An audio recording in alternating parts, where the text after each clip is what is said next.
Hello everybody, welcome to simracing Bible. You may have had a sneak peek there of behind the scenes before we got going, but we're up and running now, which is great. So welcome along to the channel. I hope you're doing well this evening. I hope you're having a fantastic evening. Tonight, we're back in Live for Speed, and we're going to be checking out some of the brand new mods for Live for Speed. Now, since doing our last one of these, which didn't seem like it was that long ago, there's been an awful lot more mods released, so we've got plenty to get through this evening and check out. And some very big and exciting news as well, which I shall get onto in due course, but stay tuned for that. So big welcome to everyone joining us this evening. Let's jump into it. Let's find out what we're going to be driving first. So here we go. Get ourselves over into the sim now. Right. So here we go. Let's get my gloves on in readiness here.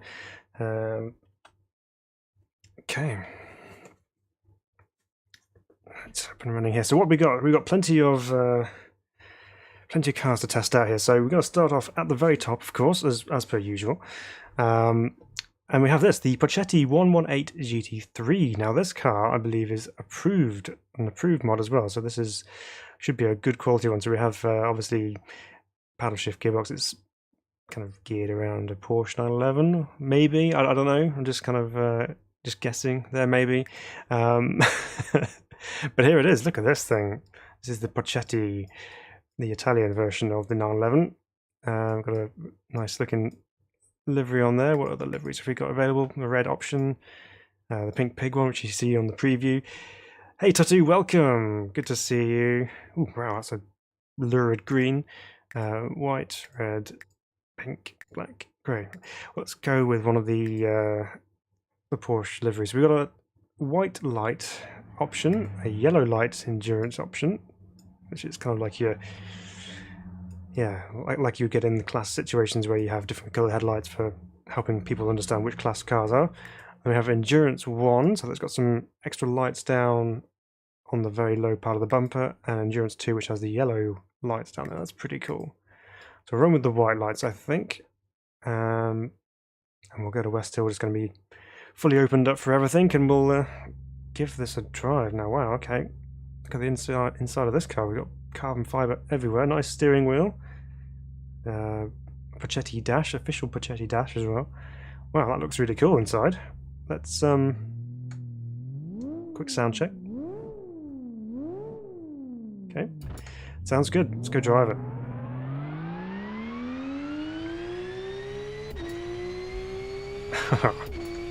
That sounds pretty good.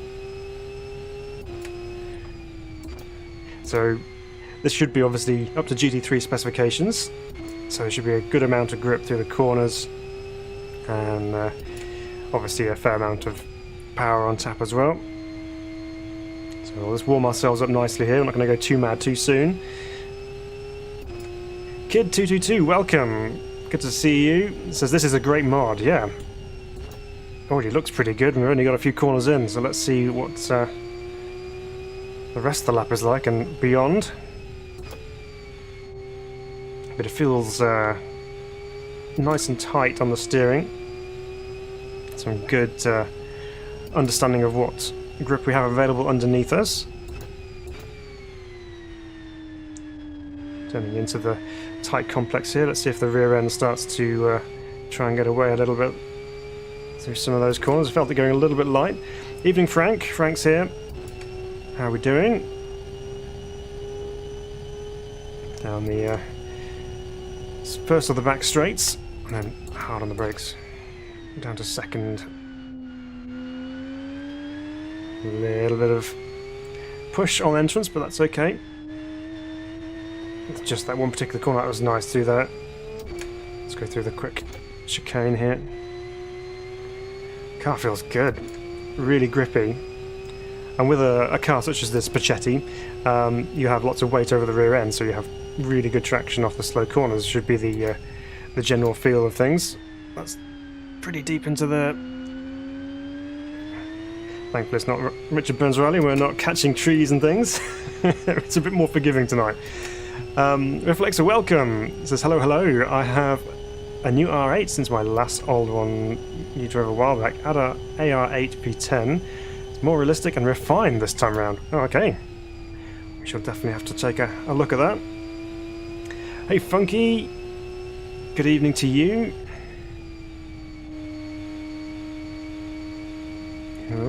Steady. There we go. We're all good. Okay, let's push on a little bit more. Let's see if we can feel what this thing is like at a little bit more of its cornering limits. I think I'm well within it currently, so let's see if we can find that limit and touch that limit, and, and then you can say this is the limit. No idea who said that. Anyway, feeling pretty good through there. Get on the brakes. Should be ABS as well, being a GT3 car, so you can really lean on that brake pedal and get it stopped. There's a little bit of a snap in the middle of that complex there. Managed to gather it up though, so that's all right. I do like the dash. I think the dash is really nicely detailed. There's lots of info on there, although it's currently looking rather cold on the engine department because the oil temp's at 0 degrees C. There's no pressure. The water temp's on 0, and there's no water pressure either. So I think the engine's in not a very good state according to the dash. But it could just be that that's not actually being updated because of limitations. But it's cool to see it on there anyway because it gives the impression anyway. But it does record, obviously, speed, gear. Lap time doesn't appear to be registering for whatever reason. I can't quite make out, but I think it says bias in the bottom right. TC is 0, ABS is 0 as well. I don't know whether those show up on there if you make those adjustments. But either way, nice looking dash, and well done for making a custom dash as well, which is a nice, neat addition. And there's that Race Logic style lap timer display on the main dashboard there as well. But no, I think this is really good. This is feeling nice to drive. Not too loose, but also not glued to the road either. Let's take the tighter run through the national part of the West Hill circuit here. Let's go this way. Get some different corners to test it on.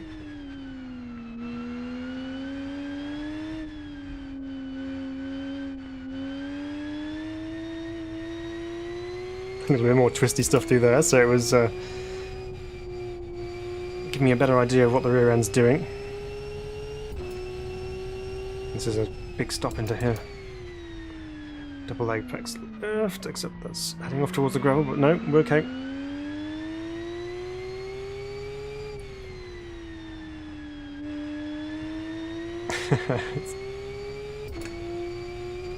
Well, I can see why this mod's been approved. This is good quality stuff, this. Very impressive. So Reflexer says, yeah, this is a really good mod. I love the no signal the author added in the rear camera. Very clever. Yes, it's not connected because there's no rear view mirror camera option. Wasn't paying attention there. Alright.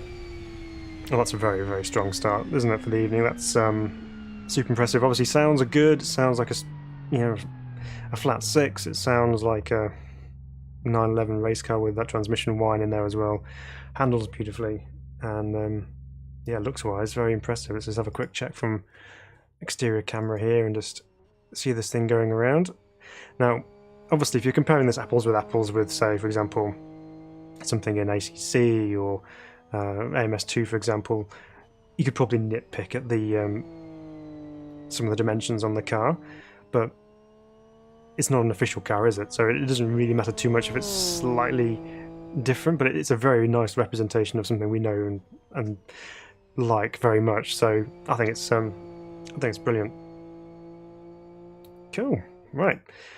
Well, number 1 done and dusted. Let's go and move on, shall we, and find another vehicle to try. Now, having gone through the list of cars here, there's been quite a few which have come up for this RX Sweden. Obviously, there's some Swedish rallycross thing. I'm not sure of the origins of these ones, but there's loads of kind of silhouette-style RX cars which are on here, which we will dive into a little bit.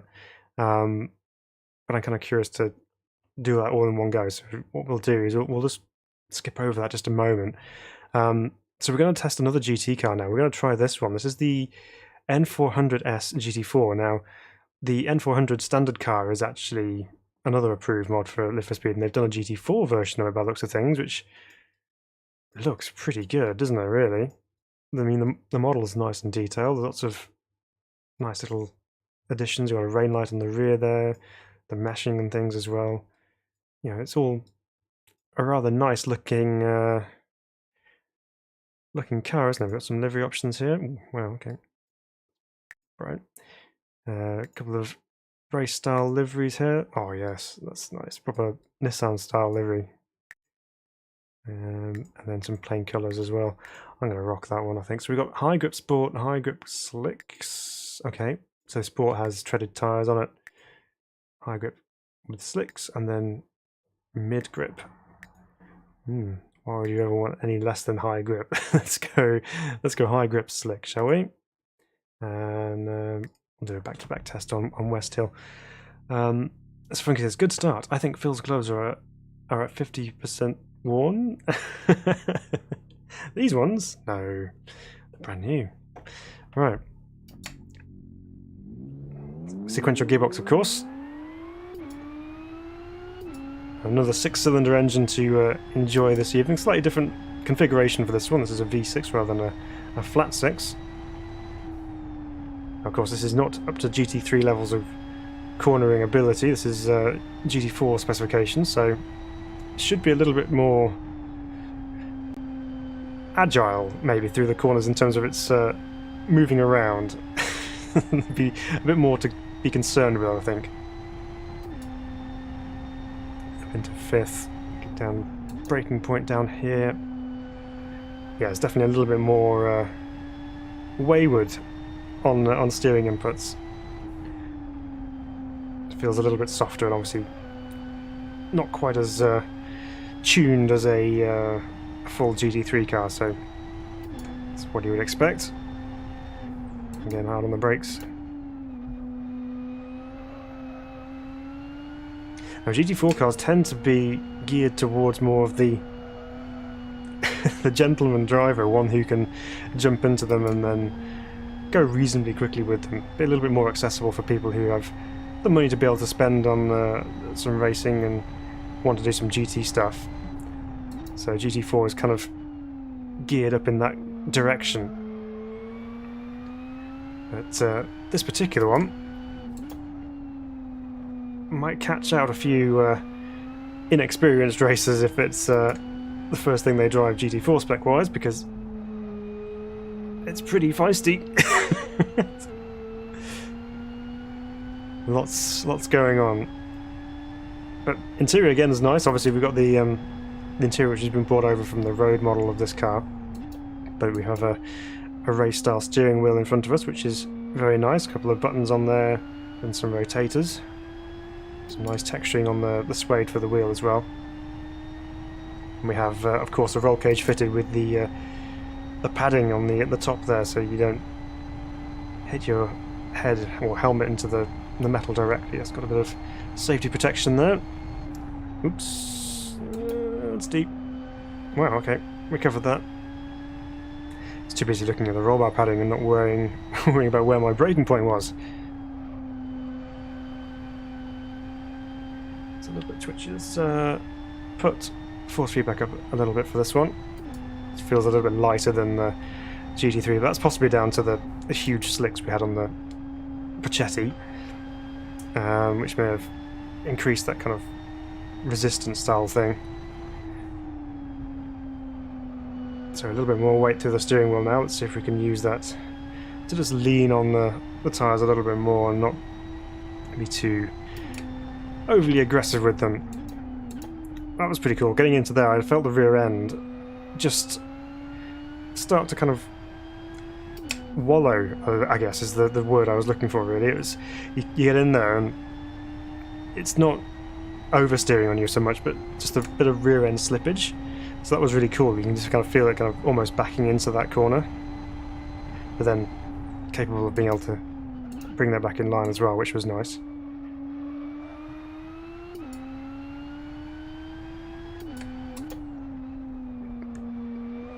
Love that corner, it's so good. You just get on the brakes in a straight line and then aim for the apex on the inside. Hey Piston, I said, I've had this game for donkey's years, full license. I also haven't played it in donkey's years. Yeah, it's still going very strongly as well. We have, you could say, I guess, new life breathed into it with the addition of vehicle mods and the variety that that brings. And it still drives just as good as it did donkey's years ago. So it's definitely worth a revisit. This one's feeling nice too. We'll do another lap, but we'll go through the handling circuit, which is the national circuit here at West Hill. Slightly less smooth flowing and a little bit more sharp corners to deal with, and some extra additional elevation change too. Tricky that one, just kind of threading it through there. Right, here we go. This time turning left.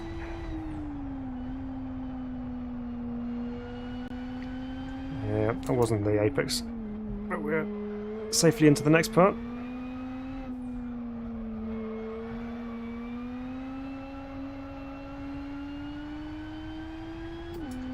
It's quite an engaging drive actually, this one. It's quite nice.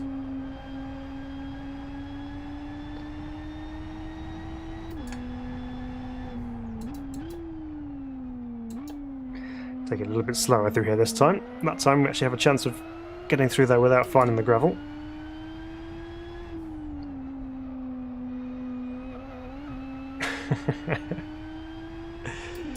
Brilliant. Love it. So Totti says the mods really opened a new gateway to live for speed. Yeah, absolutely. Even more with the new update. Yeah, I think there's some more good stuff coming very soon as well. But yeah, it's so cool to see. I mean, for me, it encapsulates the sim racing community, because everyone who's grown up with sim racing over the years knows that, you know, nothing brings the community together more than the ability to have modding available in a particular title, and then for people to try them together or race them together and stuff. And I think with the Live for Speed side of things, it's brilliant for what it's done. I mean, the community is still really, really strong, and so it's really great that we have people creating mods for it, and the quality of mods which are coming out are fantastic as well. So cool. Well, very good. I like that one. That was fun. Right, now moving on. This one is a little bit special. I've been given access to this one. This isn't public yet. You may have seen it on the Discord channels if you're involved there. This is a test version of the VRC GT4, which is currently being worked on. So bearing in mind, there's maybe some changes from when I do this test to when it's released publicly.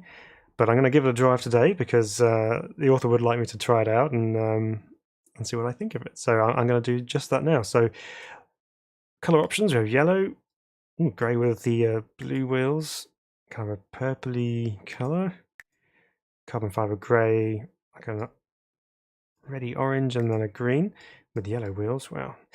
But yes, let's have a look at let's try and find a color that's going to do this just as we can see the line. So in the red here, let's take a look at the model. So it looks pretty cool, doesn't it? It's kind of got a few vibes going on here. We've got a Super GT style NSX scoop on the intake on the top of the roof there.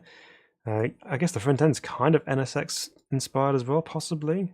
Bit of Ferrari in there as well with the lines going down the bonnet.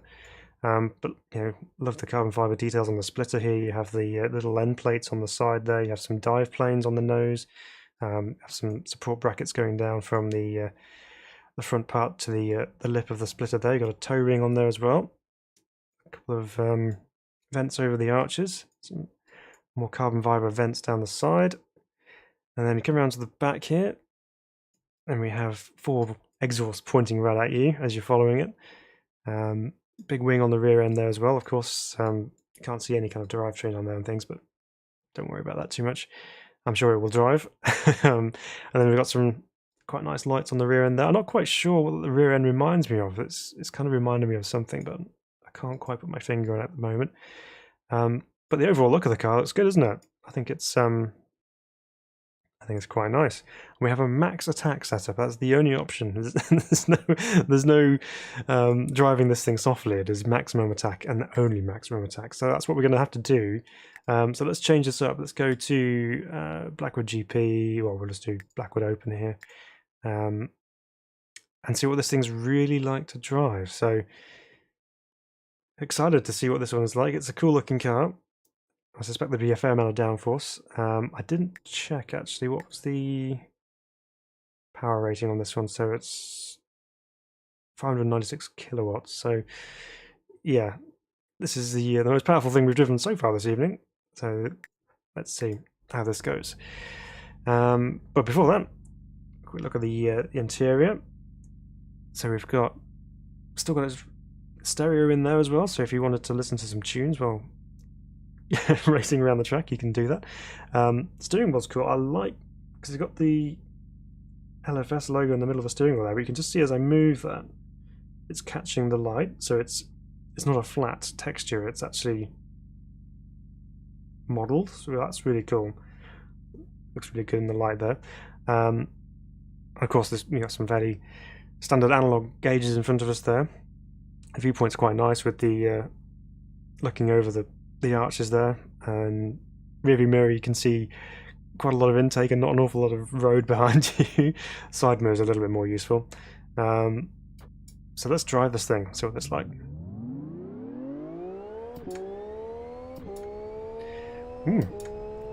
Sounds pretty good. Certainly takes off pretty quick too. Into the first corner here at Blackwood. Turn it in.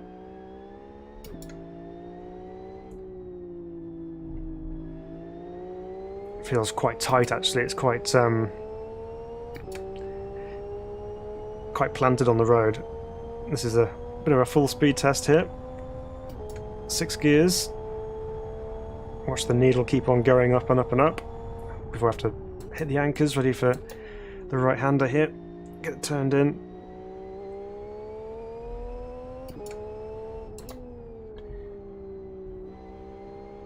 It's a good feel through the wheel as well actually. Look at that revving up to, was that 11,500? Too busy looking at the rev gauge, not my lines going into the right hander here. Ooh, bit of traction control there, you can just hear it ticking in.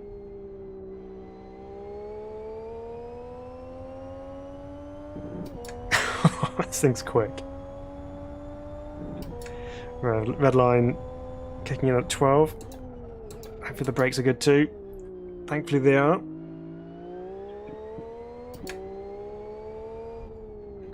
Don't feel we're quite at maximum attack just yet. Need to try harder.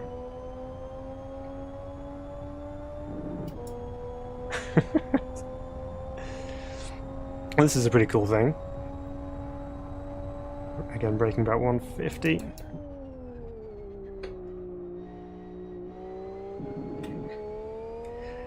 So traction control is there, and obviously it kicks in to try and save you. However, I was going to put a however in there and then illustrated it for me. It still allows you to have an element of slippage, which means it doesn't intrude too much into your driving, so you can actually still get a little bit of oversteer on the corner exit and still have moments like that. So good to know. So it's just there just to kind of keep things mostly in check, rather than just taking over and ruining all the fun.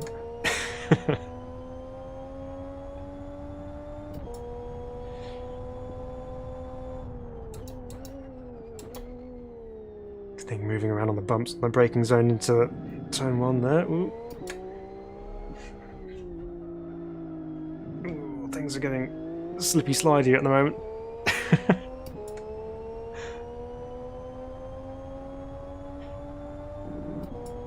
Could just be me overcooking some tyres here. I don't know if you can smell that rubber or if it's just me.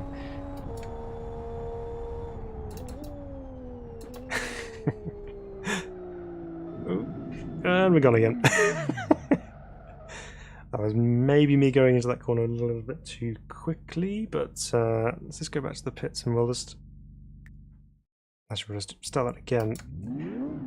See whether that's just an overheated tyre issue, or whether that was actually just me.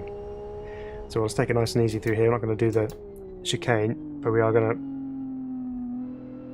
to try and go through that right hand at the end of the straight without spinning. We'll try that. Funky. The twin pipes of peace. Love it. Right, so we have to break a little bit early because we had a longer run into this one.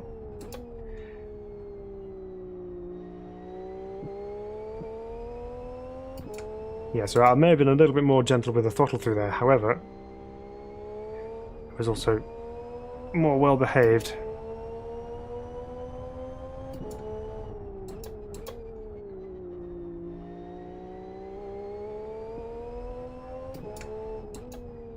This definitely feels a lot more grip than it did after a little moment when we overheated things.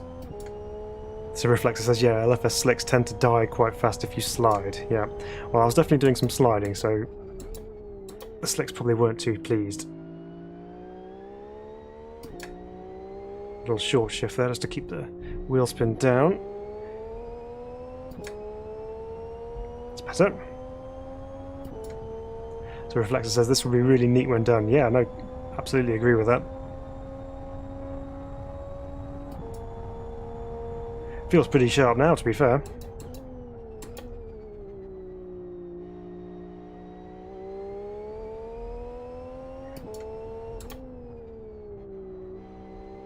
Just a little moment there. So Tutu says grass is the main enemy of slicks, and my inputs are the main enemy of apexes at the moment.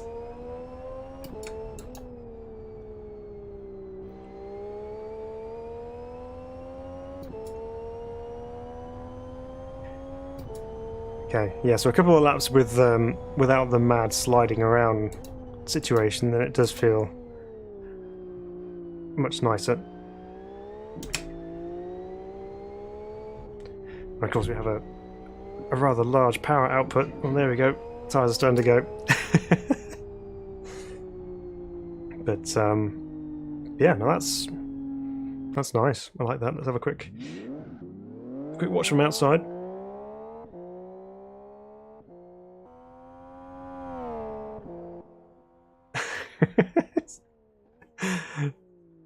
So Tutu says 0.1 seconds of contact with grass equals instant death. That's kind of how it is in some cases, but yeah, even so. Yeah.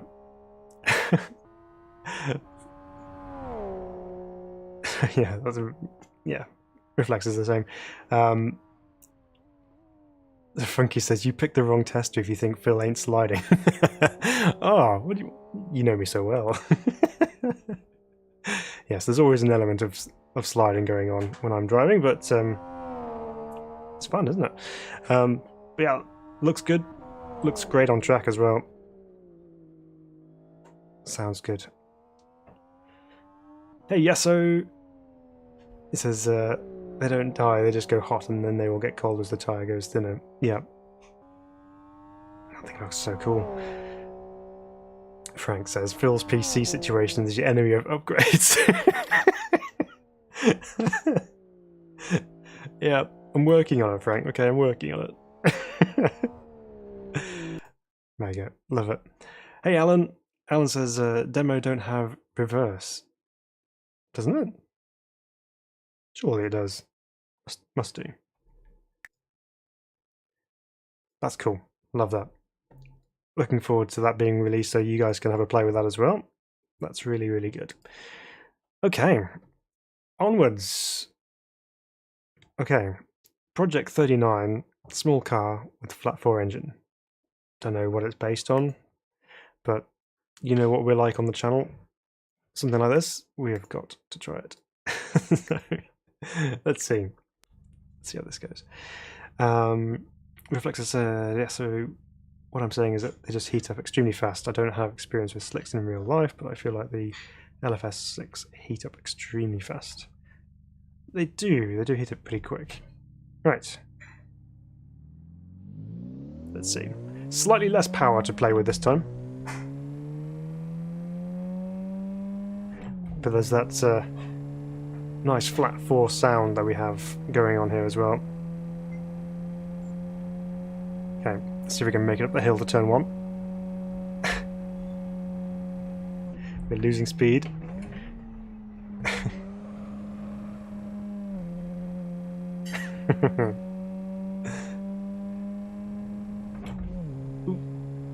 Revving it out to the limiter. Now, can't quite see the speedometer there, but it's kind of going round and round.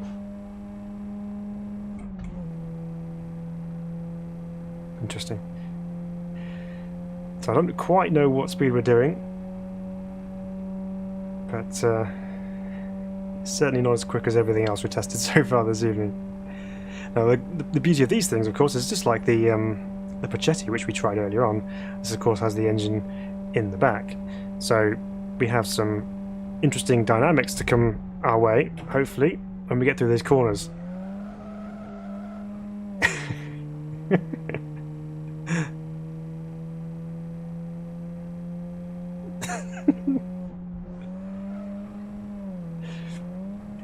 Nice inside wheel slippage on the rear end there with going through those corners.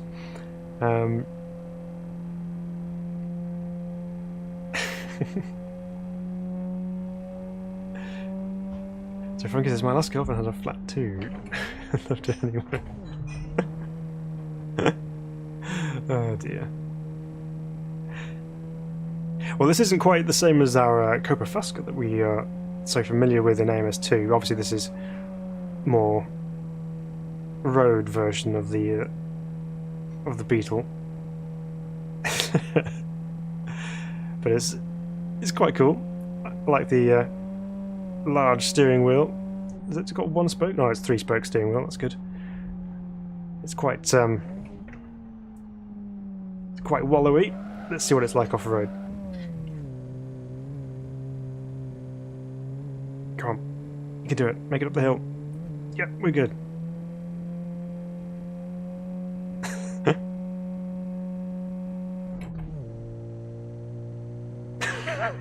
And the revs die.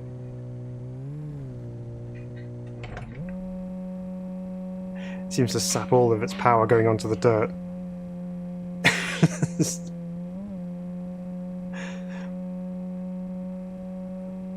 So Alan says, what's your username? So it's Phil, Phil 205 is my Live for Speed username. I suspect there may be something heading my way at some point by the sounds of that. Reflexer says there is something special about hooning around in low horsepower cars. Yeah, there is. It's good fun. You can just do all sorts of stuff with them and just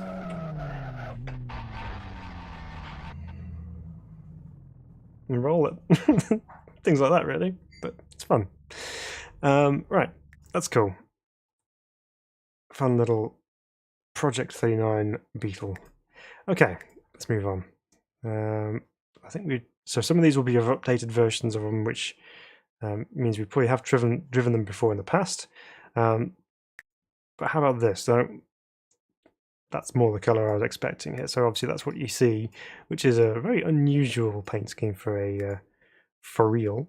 But this one is obviously based around one of the newer prancing horses, and looks pretty cool, isn't it? It's got a sharp-looking model. Stock 2. Ooh, so that drops the nose down slightly. Let's try this out. So Reflector says, oh yes, I need to add Phil to a few private mods for giggles. Oh, okay. There'll be some more coming my way then. Oh dear. Tattoo says, car sounds so sad in the dirt. It does, doesn't it? It's like, oh, what are you making me do this for? I'm not meant for this kind of thing.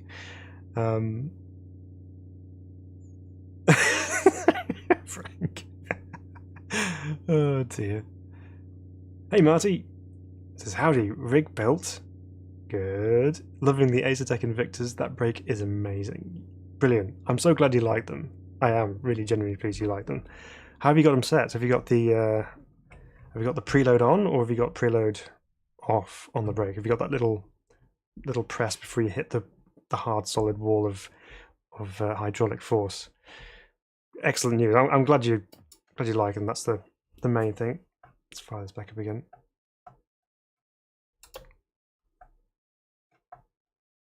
Okay, well, I haven't got that mapped. Let's try that again. Start race. Right, let's go. The interior is nice as well. So lots of shiny textures and not so shiny textures, but the dash is pretty cool as well. Obviously, again, it's just the rev counter and the speed and the gears which are actively working there, but that's pretty cool. Right, let's see what this for real is like to drive. Much stronger force feedback than everything else we've tested so far this season, so I should just turn that down just a touch.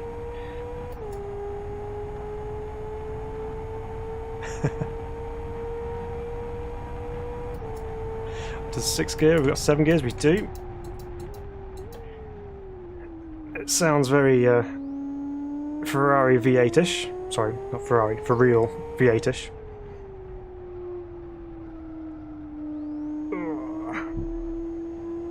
Drive it like a road car, Phil, it's not a GT3. Even though it's a very capable road car, of course, but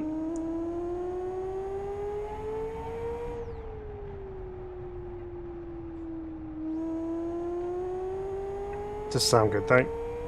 Ooh, hello. Bit of a moment at the top of the hill there.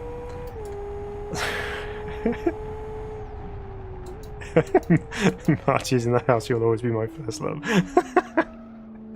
Ah, you guys. Valentine's Day was last week.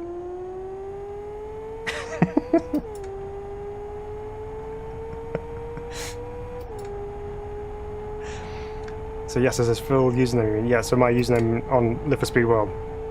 Yeah. You guys.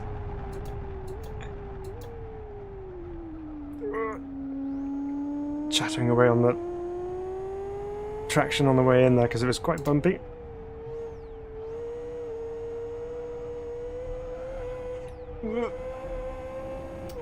This thing's a bit mad.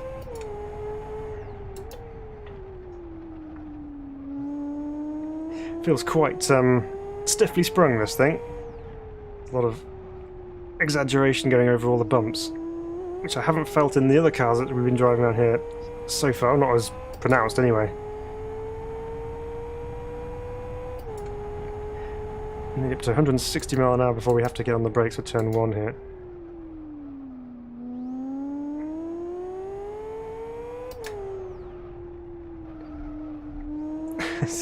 It's quite playful. It's moving around quite a bit.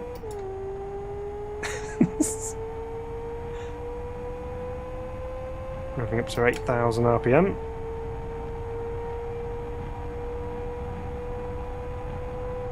Right, get on the brakes nice and early this time.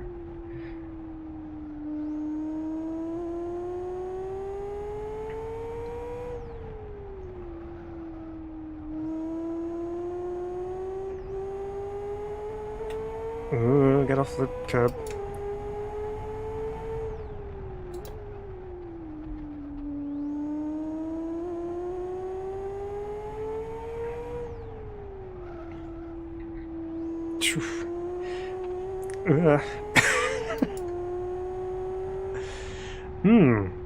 Well, that's quite involved driving experience. Alan says looks a bit floaty. It's I wouldn't say it's floaty because there's a good weight through the steering wheel and there's a reasonable connection. I think what it is, it's just it's twitchy. I think it's I mean, it's controllable as well. So when you do get it sideways, you can get it back with relative ease, I suppose. But yeah, I guess it's just a little bit twitchy going into some of the corners. I think I've probably been going into some of these corners a bit too quickly, to be honest. But But yeah, I mean, model looks good, sounds good, force feedback's nice. You just got to make sure you're paying attention when you're driving it, that's all, because it's very, very quick. Alright. That's pretty cool. What else we got?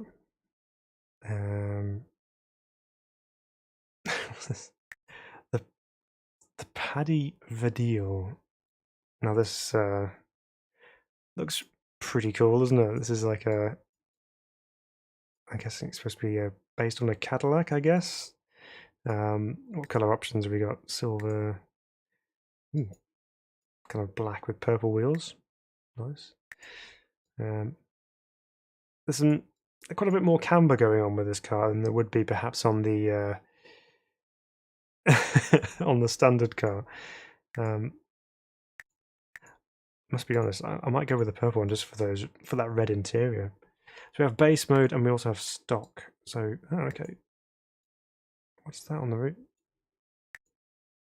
Oh, it's just like a different texture on the roof, like a vinyl roof, I suppose.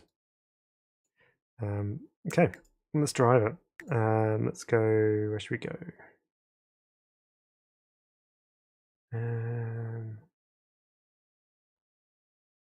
Well, we'll stick with Blackwood, but we'll go take it into town. Right. So this, in real life, should be automatic because you've got the column selector on the behind the wheel there. So that should be technically automatic, but we will go into manual mode, presumably.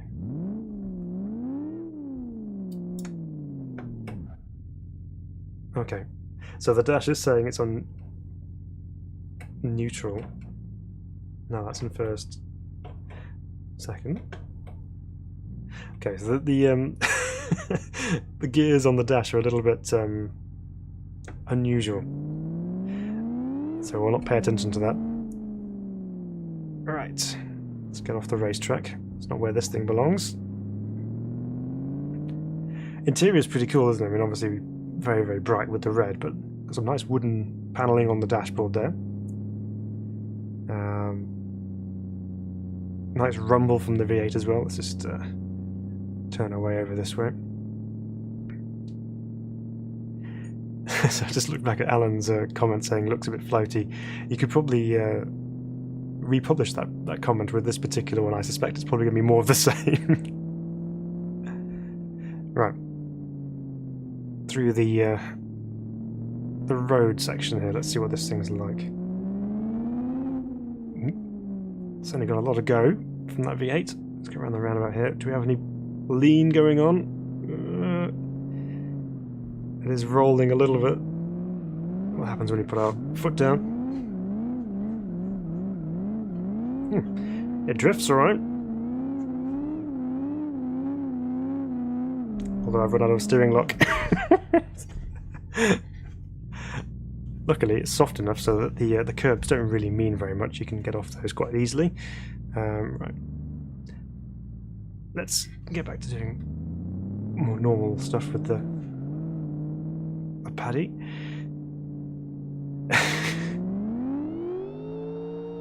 Whoa. Okay. Well, this thing's a lot quicker than I gave it credit for. Hey BP1NJ says GTA Pimp Mod, drive slow in South City. Yeah, low and slow. But this thing is probably not anything but slow, actually. Whoa. This is cool, actually.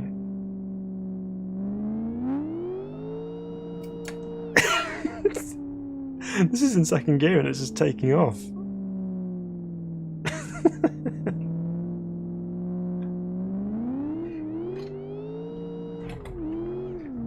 Wow, okay. That's really fun because it's so soft. It's nice and slow when it transitions from one side to another, so you can get around this corner here, but you can put your foot down and it just slowly goes from one side to another. That is so cool. I've run out of road. Let's go over here. I love this, actually. This is really cool.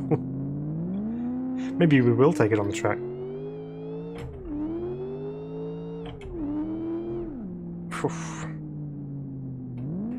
Imagine turning up to a show and shine or a hot rod meeting in this thing, and then just leaving.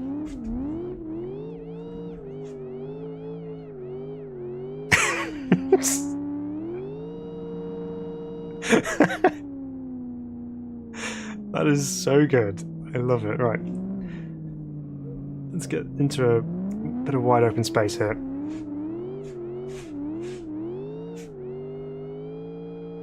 You can hear it's like a supercharger whine going on. Ooh, I think I've just popped some tyres. Yeah, I do. That's insane. Let's have a look at that on the replay a second. It's a cool looking model as well. Let's just get through the part where we're poodling around. It's got some interior details in the back there as well. So we might have to take a look at that. Let's just... Okay, moving around, you can see it rocking on its suspension. That's so cool. Right, let's pause that there a second. I'm just going to take my glove off because it's, I want to see inside this thing because... Oops.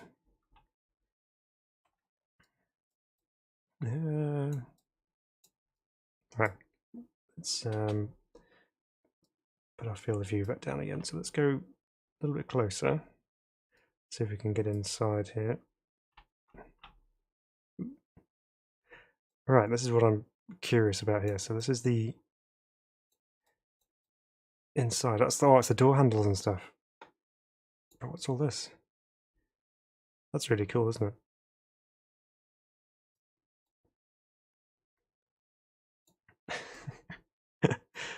That's mega. Love it.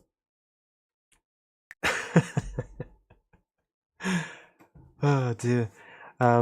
Anyway, so Marta says, yay, Funky, you're still tinkering with my new setup. Yes, it'll take some while to kind of get it set up to how you wanted it to in terms of position and things. Only moved the pedal tray 6 times in 4 days. That's not too bad. There's people I know who have things set up and still moving pedal trays, so it's a never-ending process in some cases. But you'll get there. You'll get to something where you like it. Alan said, I think it said it had 800 horsepower. Let's just double check that. What was that? 900 brake horsepower. It's not much. Yeah, 8.2 litre turbocharger V8. That's so cool. Love it. HZVQRA says, try the meat wagon, it's good. I don't know if I should. Okay, I'll take a look at it. I think I have seen it in the list, so we'll take a look at that. Reflexa says the Paddy is a really fun mod for cruising and drifting. Yeah, definitely. Definitely. Right. Okay, well that's taken me by surprise, I will be honest. But next up is this. The Tolerato. Now, this car is based around the Tomaso, which is a brand which has come back. It was a brand that was, quite lusted after, I guess, in the 70s with the Pantera, and then they've now returned with a new car, which has been a good word. It's been in various automotive press situations before now, so we've seen some of this in real life. But this is a representation here in Live for Speed, and it's quite a cool looking thing. You can see there's been some kind of 60s prototype style design cues going on here with this car, but it's got a really cool sweeping body line, like the wheels on it as well. That's really cool. Right, color options again. Very mean looking grey with black wheels. Wow. If you want to be seen, I guess you want to be seen. Let's go with the red.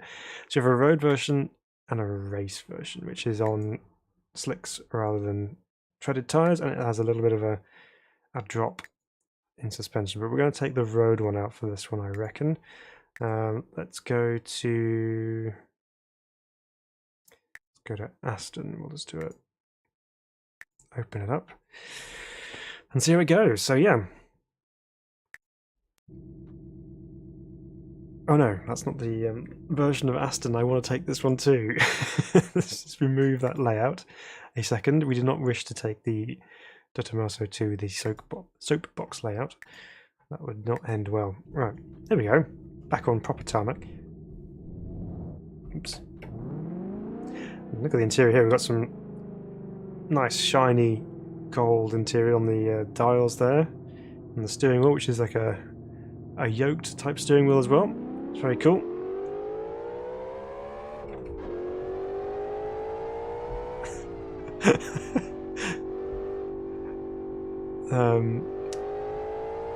So yes, the reflexes. Oh yes, Tutu did a great job on the Tolerato. I did some hot lapping with it on super tyres, and it was a blast. Okay, well, I look forward to giving this one a go here then. This is one of yours, Tutu.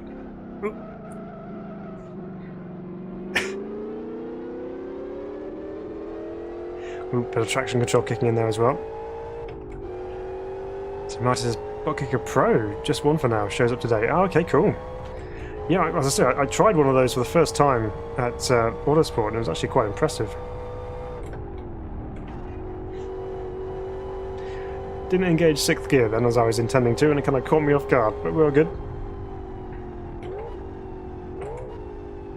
It's obviously a V8 in this thing.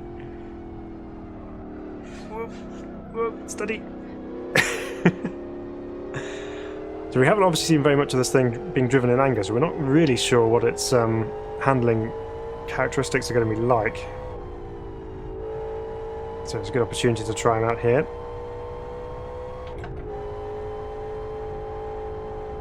It's obviously very, very quick.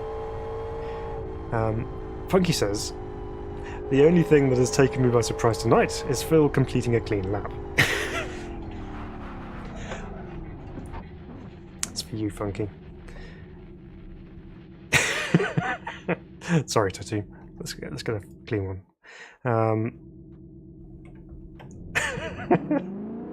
Your expectations are so high of me, Funky.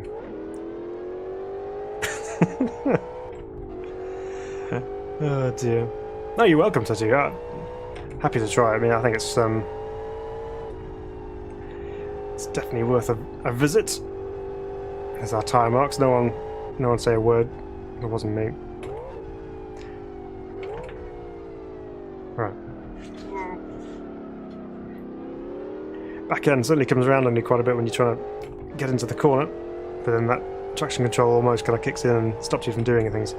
So Marty says VRC Tour has got an update today. Yes, they did. I downloaded it and I've given them a quick sneaky try as well. And they drive nice.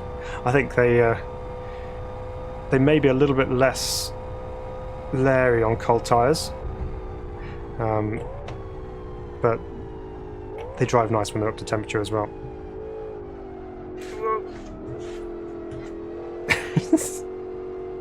It almost, you got to be prepared for it just to happen every time you turn in. It kind of feels like the back end's just going to rotate on you. You just need to be prepared for it. Where are we going here? Yeah, so the vehicle we've seen in real life is kind of been more of a rolling prototype of the car, I'd say.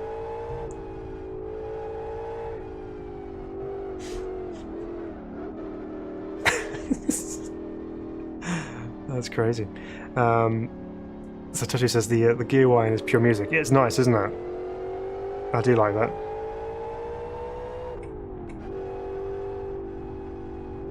And then when you lift off the throttle as well, you get that kind of rebound of the gears as well, which is quite cool. So what have we got going here? So Marty with the hitting the like button reminder. Thanks for that. If you are enjoying what you're seeing this evening, please do consider hitting the like button. And if you're new here and haven't seen one of these videos before, haven't seen one of our videos before, a very warm welcome to you, and it's great to have you with us. If you do enjoy it, then consider hitting the subscribe button as well, and then we can carry on with more sim racing fun together. Right, let's try and survive this series of corners here, which is something that the Tolerato is having problems with at the moment, in street form at least. I'm going to try the race version, I think, because I suspect, obviously with the slick tyres, it will be a little bit more grippy, but I wonder what will happen with the handling and the traction control as well. So let's go back to the pits a second and put the race setup on. There we go. And as that ABS is on, traction control is still on. Okay, we'll see what happens. Hey Turbo, welcome. Good to see you. Mike, welcome Mike as well. Is there a lock to horizon option? I have to reinstall it again and try for VR for sure. Yeah, I believe there is a lock to horizon option which is available for you. So Turbo says, you tried the VRC formula? Not yet, we'll get there in a moment.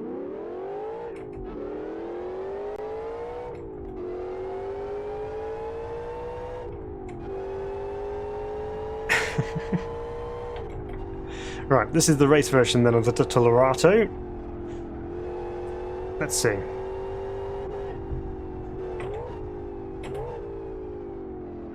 Stop.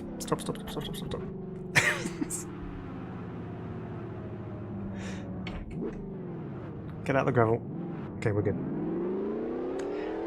We just ruined our tyres now. So grip levels are gone.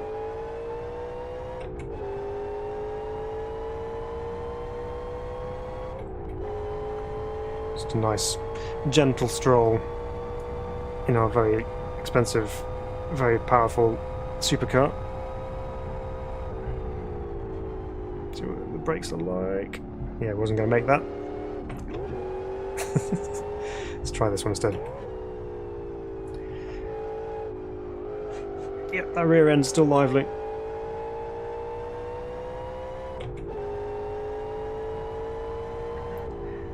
But no, it's pretty cool. Do like that. Very unique car. Oops.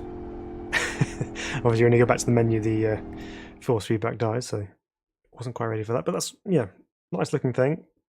Nice sounding thing. It drives very interestingly, but as long as you're prepared to accept that it's going to go sideways on corner entry, I think you can quite happily get away with driving that, so that's good. Right, let's carry on. So there's more of the RX Sweden cars down here, which we shall try in a little bit. This one, the Sakura, is obviously a Toyota Supra. And it's quite a nice looking model. You can see there's a fair amount of smoothing gone on to try and get those lines looking right, which is quite difficult to do, I can imagine. But let's try the Sakura out. We've got yellow option, the red option. It's quite nice. Right, let's go with that. Give this one a bit of a rip. Ah, Mike, thanks for subscribing. Appreciate that. Welcome to Sim Racing Bible. It's good to have you with us. Oof. Turbo flutter.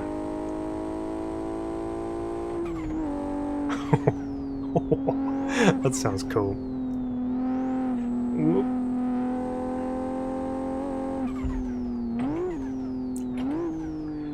Love the sound of this. Not just the turbo flutter, but the engine sounds too. So Mike says, try the IndyCar 93.2 please. Okay, I will see if I can find it. There's so many cars. Alan says, I've also added you to my 97 IndyCar. Okay. Oh, I got so many to test. There's so many new cars.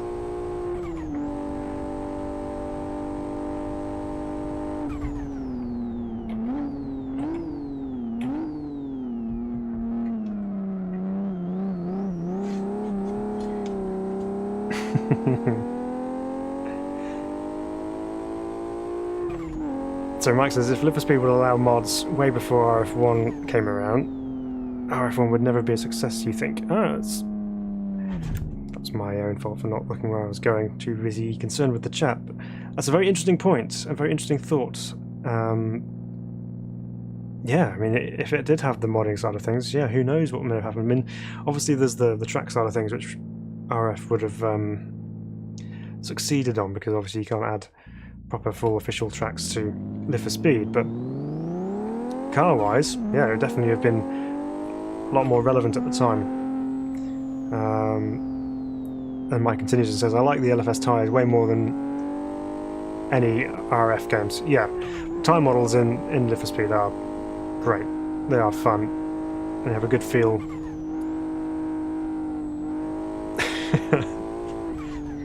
And this thing is super cool.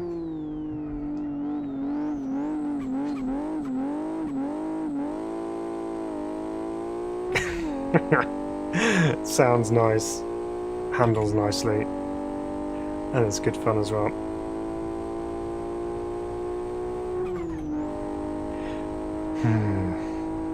There's certain cars you jump in and you think, oh, I can just drive that for much longer, but we have cars to cover. But this is really fun, worth a drive, absolutely. Right, let's move on reluctantly. Okay, next up on the list, what have we got? So we said we're going to jump back into the RX Sweden cars. Okay, I think this is probably going to be our first motorcycle action of the evening. I haven't ridden this one, I don't think. This is the SM500, which is like a Supermoto type motorcycle. Quick check around the model, looks quite nice. I like the exhaust detail as it comes out of the head there and then kind of comes through this chamber, this widening chamber, and then spits out underneath the rear arch there. Pretty cool. Let's go ride this. Let's go.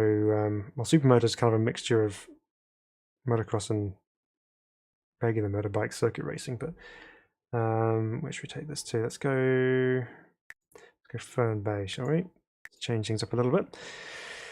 Yeah, so let's see how this goes. Whoa, hello. We have force feedback. Right. Let's view from the outside here.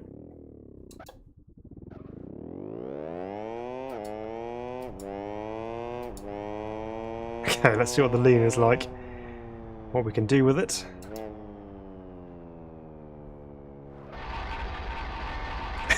Not that much. It's quite sensitive. Right. Let's try that again. This time we'll go on board. If you've eaten your dinner or you're eating your dinner, I apologise. Please do not throw up when we go leaning over here. Right. Let's just test it into here. Okay, well that's not too bad. At low speeds. Angle's not too bad. Oh, change of direction is not too bad as well. Normally that really unsettles motorbikes on Need for Speed. But it seemed quite happy to go through there.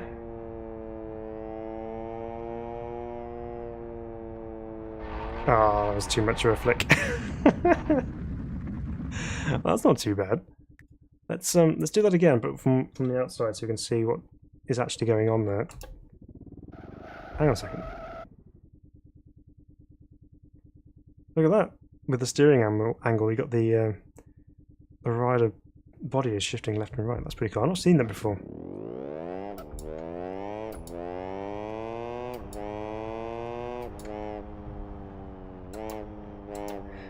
A very odd experience heeling and towing on a motorcycle.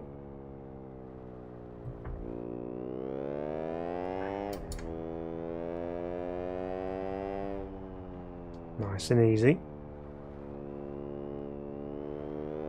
That's pretty impressive, actually.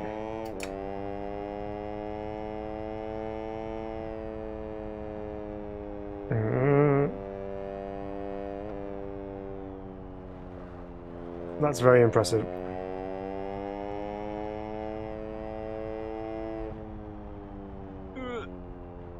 Make it through that? Oh, we did. Wow. I honestly was expecting to low side there.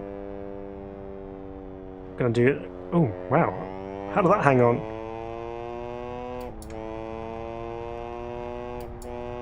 Grip hacks with this Supermoto.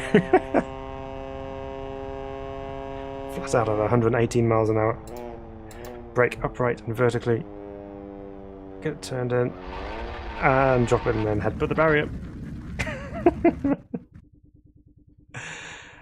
That's pretty good, actually. I'm impressed with that. Normally motorcycles you can you can kind of get so far and then the angle will just overcome it and it will just fall over. But that was pretty good. That's a really good motorcycle, that one. Very well done. Right. Okay. So the thumbnail for the video this evening belongs to this. I'm going to explain that in a moment because it's worth explaining, but I was going to catch up on what you were saying. So Skoda says 2-stroke moto, death incoming. Yes, there were a couple. Not too bad. Hey kid 222 said be very, very smooth here. Yes, I think it was definitely needing to be very smooth. Reflex are going to need some extra band-aids taking out the motos. Maybe a neck brace. Yeah, definitely. Front brake flip. Oh, okay. Might be worth a try. The tilting virtual mirror is doing weird stuff to my brain. Brilliant. Right, so this car, it's an important one for Live for Speed because up until now, the modding cars that we have available within Live for Speed have been all created by the community in terms of individuals who are like, I want to have a go at creating a car and using the editor and all that kind of stuff, and and some of the results have been fantastic, and we've got some brilliant mods as you've already seen this evening. However, this is the first time that a modding studio from outside of Live for Speed, who are renowned for doing mods for Assetto Corsa, also I've done one for AMS2 as well, but they have now also created a mod for Live for Speed, which is this, the VRC FA 2007 Firenzo, which is a 2007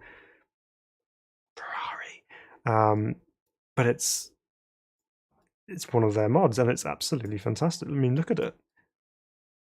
I know there's some limitations in Live for Speed in terms of the way the triangles are worked on the model itself. There's only a limit of how many you can have, which means that sometimes it can be quite difficult to make really detailed models.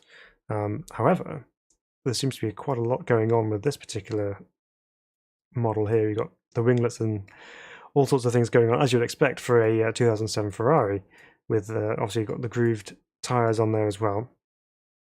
But that looks really, really cool, doesn't it? So we have a high mid downforce and a mid-low downforce, which basically removes the wheel cover off the front, which is the only major difference that I can see happen between the two. But yeah, so you have these static wheel covers which sit on there to help with the drag around the wheels. So I do know there are some. Someone's done an actual Ferrari livery for it, but as standard, it comes with this one here, which is a different livery altogether. Right. So I guess there's only one thing left to do, and that is to drive this thing. So let's take it to a suitable circuit. So we'll go to Rockingham. We haven't been to Rockingham so far, so let's do that, and we'll drive it around there. So yeah, this is a big moment for Live for Speed. I mean, this is not to disrespect all those people who have created mods for Live for Speed in the past, because I think they are absolutely amazing and I love them.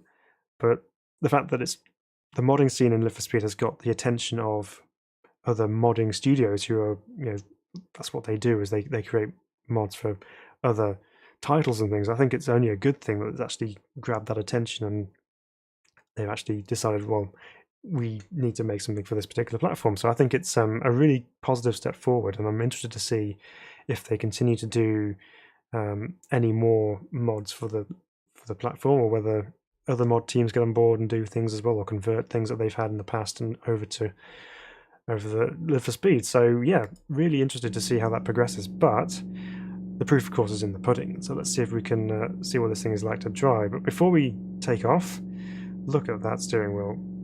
That is properly busy. We've got loads going on there. Obviously got dash on there as well. Is that working dash fully? Not quite. So we have gears and the miles per hour on there, but it doesn't have the RPM on the digidash, at least, moving up and down. But that's really cool, nicely detailed. And you can see, just looking over the front here, we have that little winglet over behind the rear, the front tyres there. And a VRC chassis stamp as well.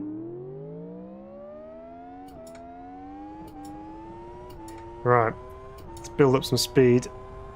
Now, of course, we have had Formula 1 cars in Live for Speed before. We had the BMW Sauber, which was officially released by Live for Speed content creators themselves, and we've had various F1 cars added along the way in the form of mods. So this isn't the first of that kind of type of vehicle being released. It does sound very similar to the BMW F1 car, but then it is a high revving, I believe it's a V... I didn't check the notes, I think it's a V8? No, V10 in 2007, wasn't it? I think V8s came in 2008. Anyway, it's a big engine. And it's obviously very, very quick. So we're up in 7th gear here, running at 197 miles an hour into turn 1 here at Rockingham Oval. And of course there's plenty of grip from all the downforce. So what we'll do is we'll drop into the infield section and then see what the car is like when you throw right-handed corners at it.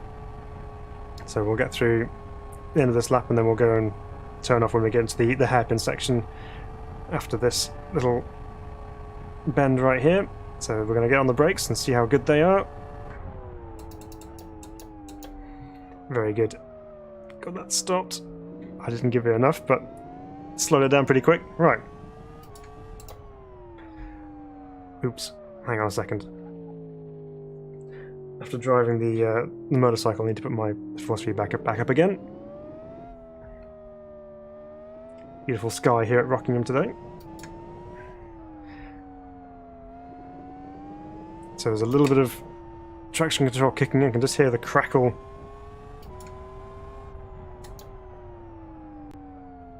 That's my limited knowledge of Rockingham there. Should have braked earlier for that. It's not the car's fault. Oh, listen to that.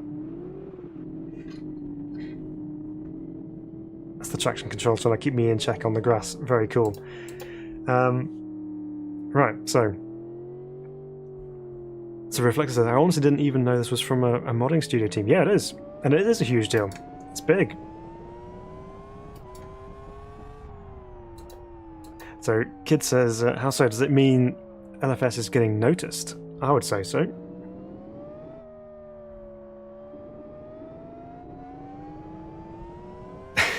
It's just waiting for that to properly allow me to put the power down.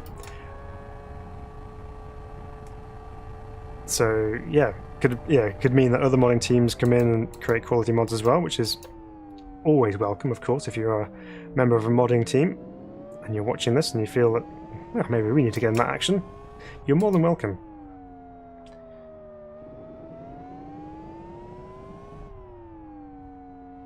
Now, I'm no Formula 1 driving expert, so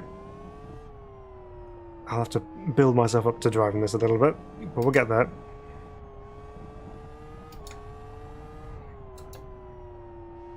That's where he went off last time, at least we've learned something. Whoa, locking the brakes there. So even though we've got these groove tyres on, there is a good amount of grip from them as well, as was the case in real life.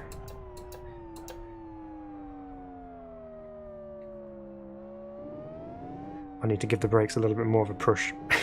That's my problem.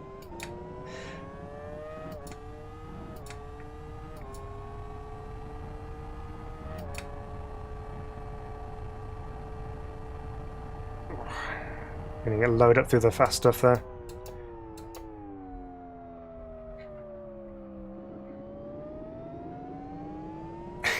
Traction control kicking in an awful lot out of there.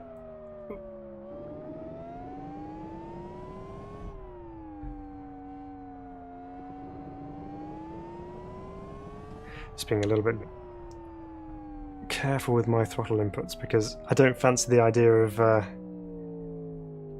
swapping ends. But let me just go back to the pits here a second. I'm just curious as to... So TC allowed slip is 3.5%. Minimum speed 5 meters per second. Right, okay. So you can adjust that traction control if you want to, if you feel it's cutting in a little bit too much. So Yasu's clarified those. It is a V8. Thanks, Yasu. So Reflexes is not saying there aren't quality mods already, but it could help set better standards. Yeah.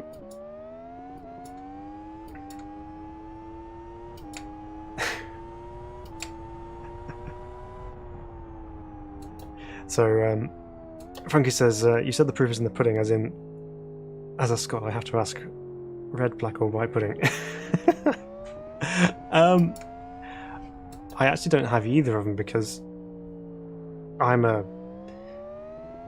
not one for eating meats because of the texture. It's not because of anything else, but it's just I can't deal with that kind of texture, so I tend to steer clear of anything that's kind of similar in texture to meat, I guess. I know, I'm a bit odd. But I think if I did and was able to eat such things, I would say black.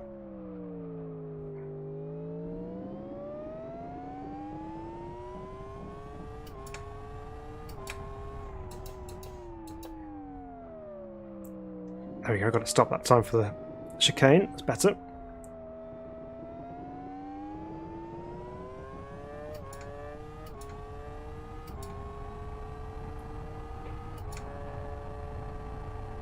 Okay, so what's it like to drive then? It's actually pretty good. Obviously I'm not exactly doing it full justice right at the moment, but force feedback's nice. When you come off the banking there, you have a nice feel of the change of surface there. You kind of come onto the flat and it gives you a little bit of a bump.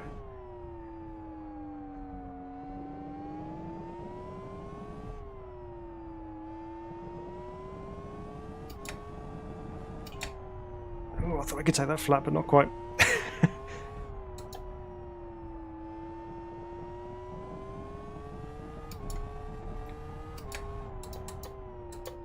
Under braking for Tarzan there as well. Again, just a little bit too late on there, but that's something for me to learn.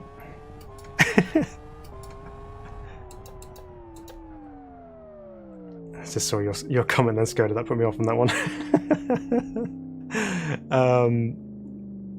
So, yes, it says, Phil, use high downforce is better for overall tracks. Are we not on high downforce? Oh, we're on mid to low. Okay. But yeah, no, it feels really good. I'm actually gonna do something here because I'm curious. I'm gonna go to a race situation here. Let's add. Oops, not mods. Go back. Car. So let's add the BMW Sauber. This is from 06. So this is a year earlier. So I'll add some of those to the roster, but we're going to go somewhere where I can compete here. Let's do international one here.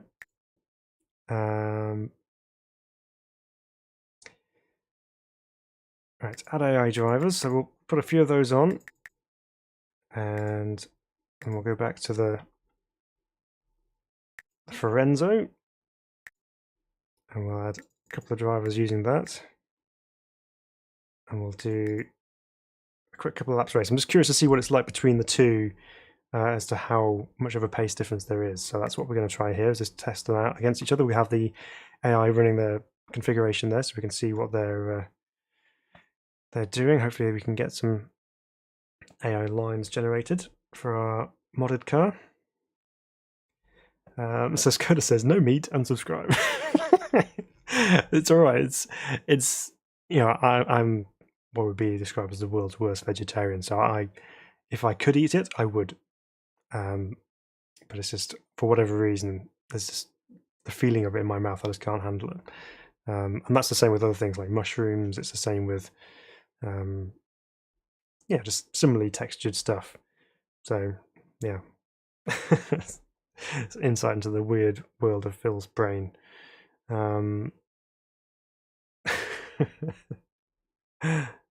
Updated AI path, there we go, brilliant. So we're up and ready to go. Oh, we're at the front, let's not do that. Let's go put ourselves at the back and see what happens. So Mike says, can you rise the cockpit view a bit? on the Firenzo? I think you can. I think you can move the driver position, I think. I'm not sure how you do it, but I'm pretty sure you can. It's kind of small driver. Yeah. So Funky says on the clarifying the pudding, not much meat, for mostly blood and other unspeakable ingredients. Tasty though. Yeah, I know. It's all good. Right. Here we go then. Let's see if the Firenzos can get up past the BMW Saubers, and they would if I didn't jump to start. We'll start again.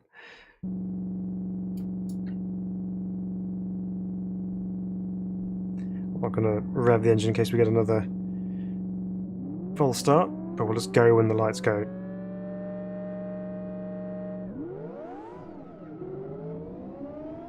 Right, off we go. One of the Firenzos trying to take me out already. We've got some weaving going on already, trying to break the toe. Ooh, clout. The AI are rough. Right. Let's go get him.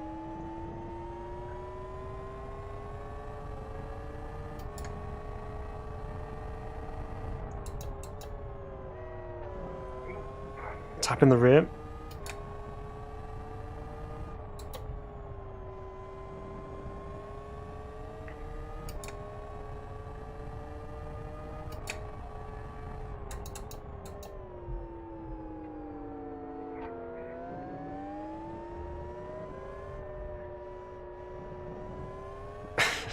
Again, of course, I've got to relearn this car on this particular track as well.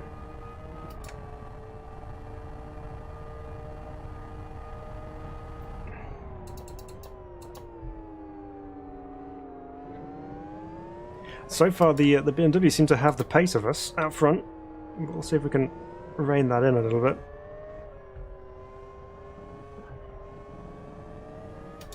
Definitely make up some time through the chicane section there.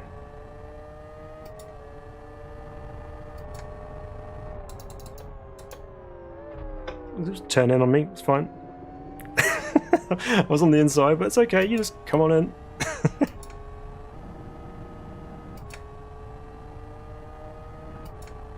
Strange, almost like it jumped out of gear then.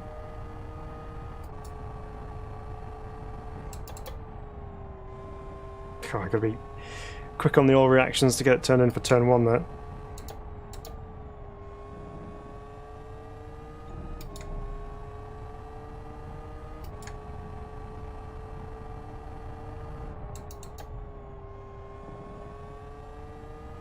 We are kind of gaining on them a little bit here. Let's see if we can progress forward. Ooh, there's a car on the grass on the outside there by the looks of things.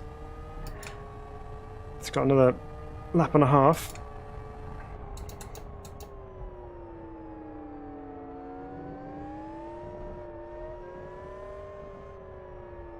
Oops. Got the rhythm all wrong through there.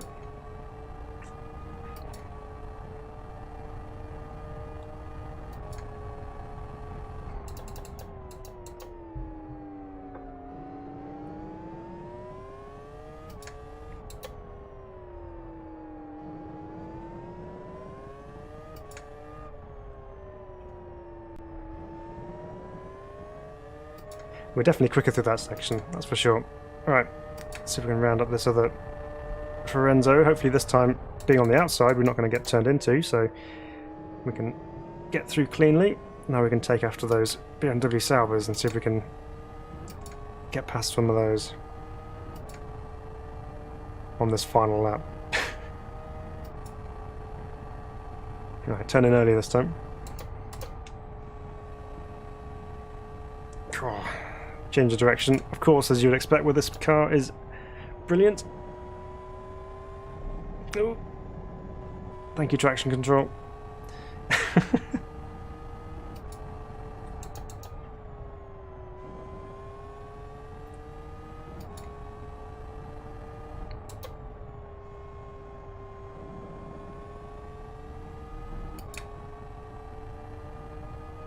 Well, the Saubers are pretty quick.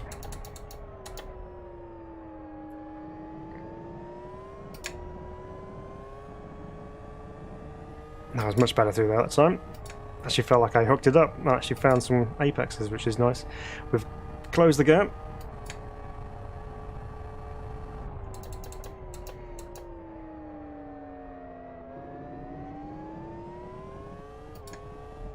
Can we at least get one before the end? That's the goal here.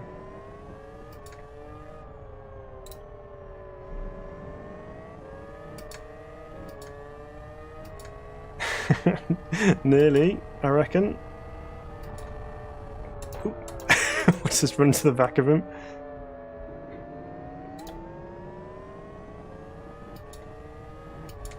Oh well. If we didn't do that, maybe we would have had a chance.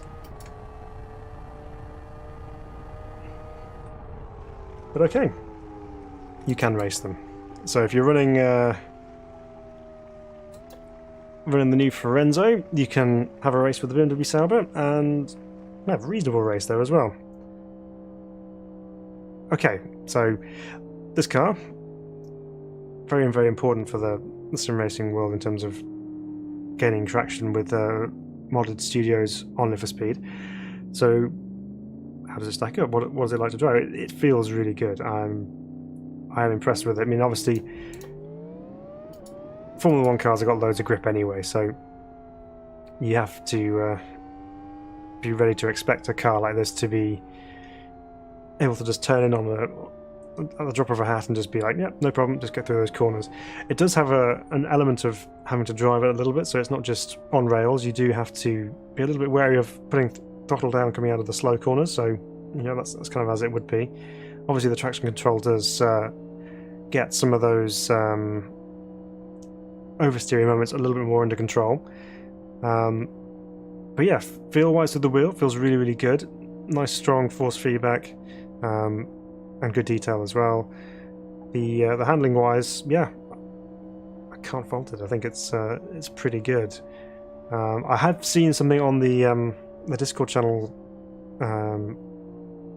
mod section saying about damage to suspension or dampers and things, so I'm not sure whether that's been fixed or not, but I have to test it out on a longer term over a longer race. But as far as the car's concerned, driving it this evening, it feels really, really good, and it's a very welcome addition. And I think, you know, if you're a fan of Formula 1 cars, this is definitely going to be a mod that you need to try out, and you've probably already driven. But yeah, that's very, very impressive. I've just seen your comment, Mike, so I'm going to have to do that, obviously. So let's go into here. We have to go to the pits in a second. We're going to just create ourselves a new setup here. I'm going to do no TC. So brakes and TC. TC is now off. What happens when you turn it off?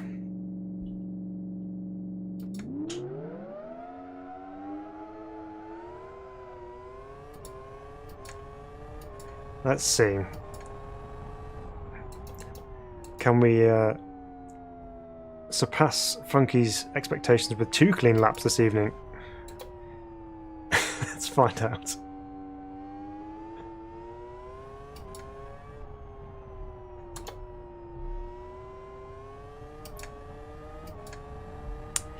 Well, it's not too bad so far, but we have to see what it's like through the slower corners.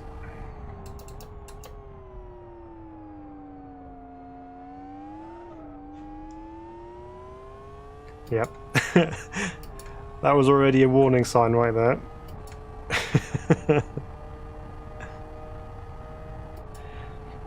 We've got to try these things, otherwise we would never know. Of course, through that, TC is not really a problem. You don't need that. Got so much downforce, you can just use that to your advantage. Same through here, really. The big test is going to be when we get into the complex after this next right-hander.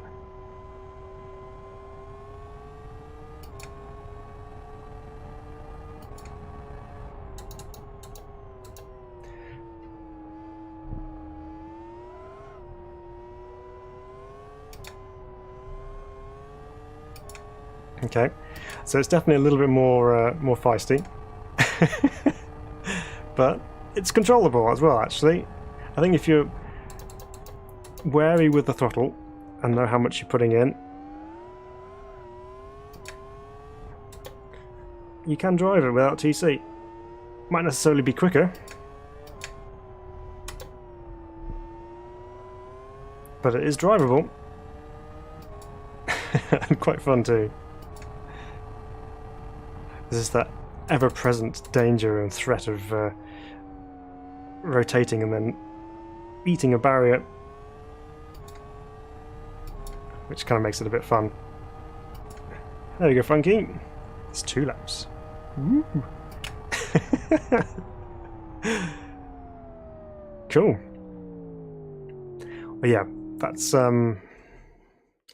very good indeed. I am mightily impressed with that.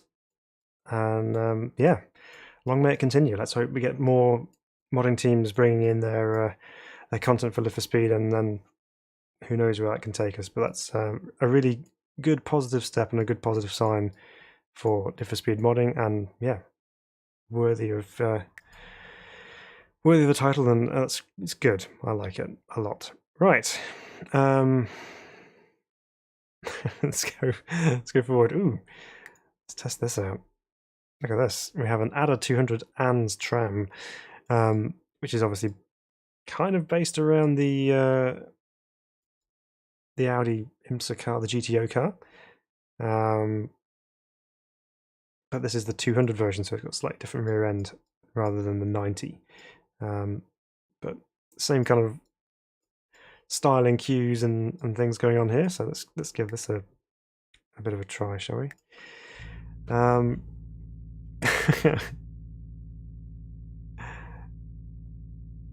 So this is Phil, you know I believe in you. Yeah, I got it. I felt it.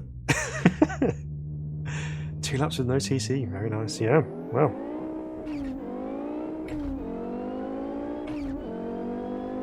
No way.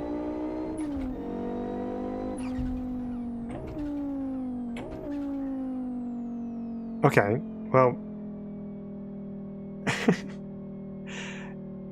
I wasn't actually expecting that either, because I think this is probably the first time I've heard a proper 5-cylinder sound in Live for Speed. Oh, listen to that reverb under the bridge.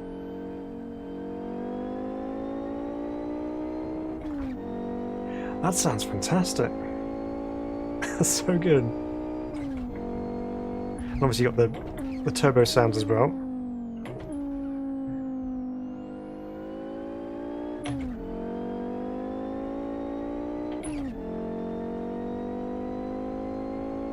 Okay, this is good positive signs already.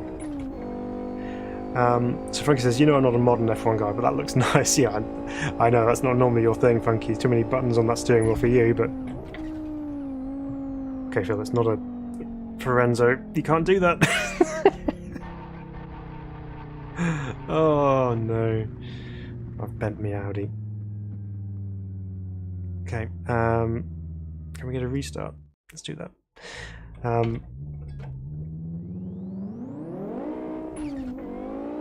Oh, this is one of Methanol's, is it? Yeah. He has done an amazing job on this GTO. I know I kind of rolled it slightly, but that's just me readjusting after being in an F1 car. But yeah, this really nice sounding 5-cylinder turbo.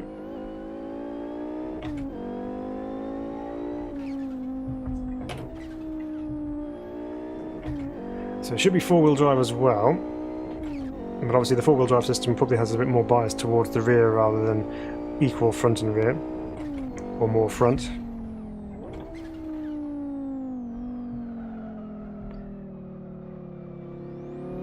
Which means you can't necessarily just absolutely mash the throttle and get away with things like you potentially can in a 4-wheel drive rally car.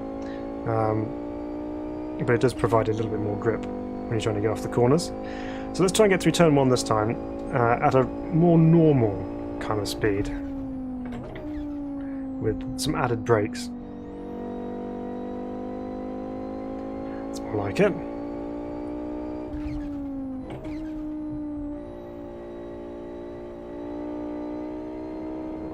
Now we know that the the Audi 90 GTO car is a very popular car in sim racing circles. We have it in various different titles. So we have it in iRacing, we have it in AC, we have it in AMS2 with various mods as well. So I know a lot of people are very big fans of the Audi 90. So it's good to have it in Live for Speed as well, even if it is a slightly different version, being the 200 rather than the 90. But it's cool, isn't it? I mean, these cars are popular because they are just wild things with loads of horsepower, wide bodies, slick tyres, and just great fun to drive. Funky says, first roll, can't believe it took that long. That's the second one, isn't it? I thought I rolled another one earlier. What did I roll earlier? I'm sure I've rolled another car this evening.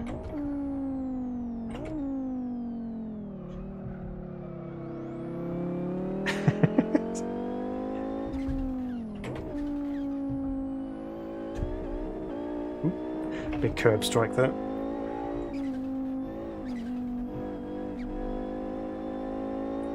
Wrestle it a little bit. It's actually got the steering wheel in game. I don't know if that's moving quicker than my actual one. It seems to be a little bit sensitive, perhaps. Yeah, so it is turning a little bit more than my hands are, but that's okay.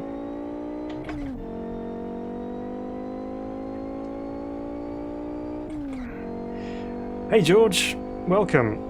Sounds mad. I'm putting on my headphones in time to pump up the volume. Okay, well, I'm going to be quiet then so you can listen.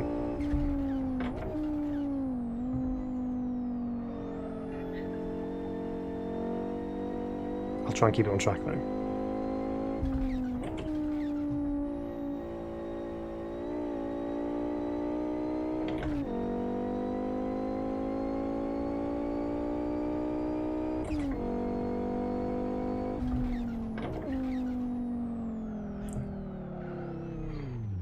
Try being the operative word. That's fun. That's a cool car. That's really cool. I like that a lot as well. Man, I'll tell you, some of these cars coming out, we've had so many good ones. We're very spoiled. Right. Right. I'm conscious that we've got so many cars to get through, and what is this? The bicycle 3000. Let's put the driver in. Okay, all right. We have a speed version, we have a knobbly version, and the TC speed. So how is having a huge teddy bear on the back good for speed? That's what I want to know. Well, we've got to find out, obviously. This is what this is summing up Live for Speed modding right here. We have super serious Formula 1 cars, mad, crazy, fictional Audi Group or GTO car creations, and BMXs with teddy bears on the back. It's just, you just can't find that in any other sim. So here we go. Will it actually move with that huge teddy on the back? Oh goodness.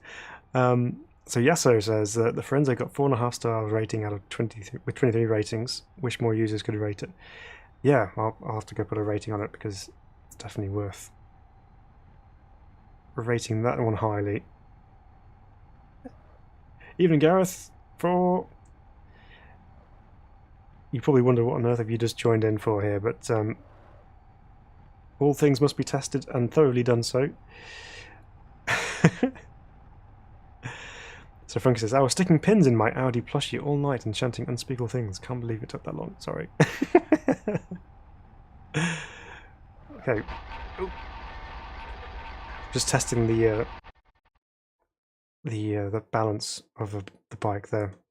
Surprised it took that long. Right.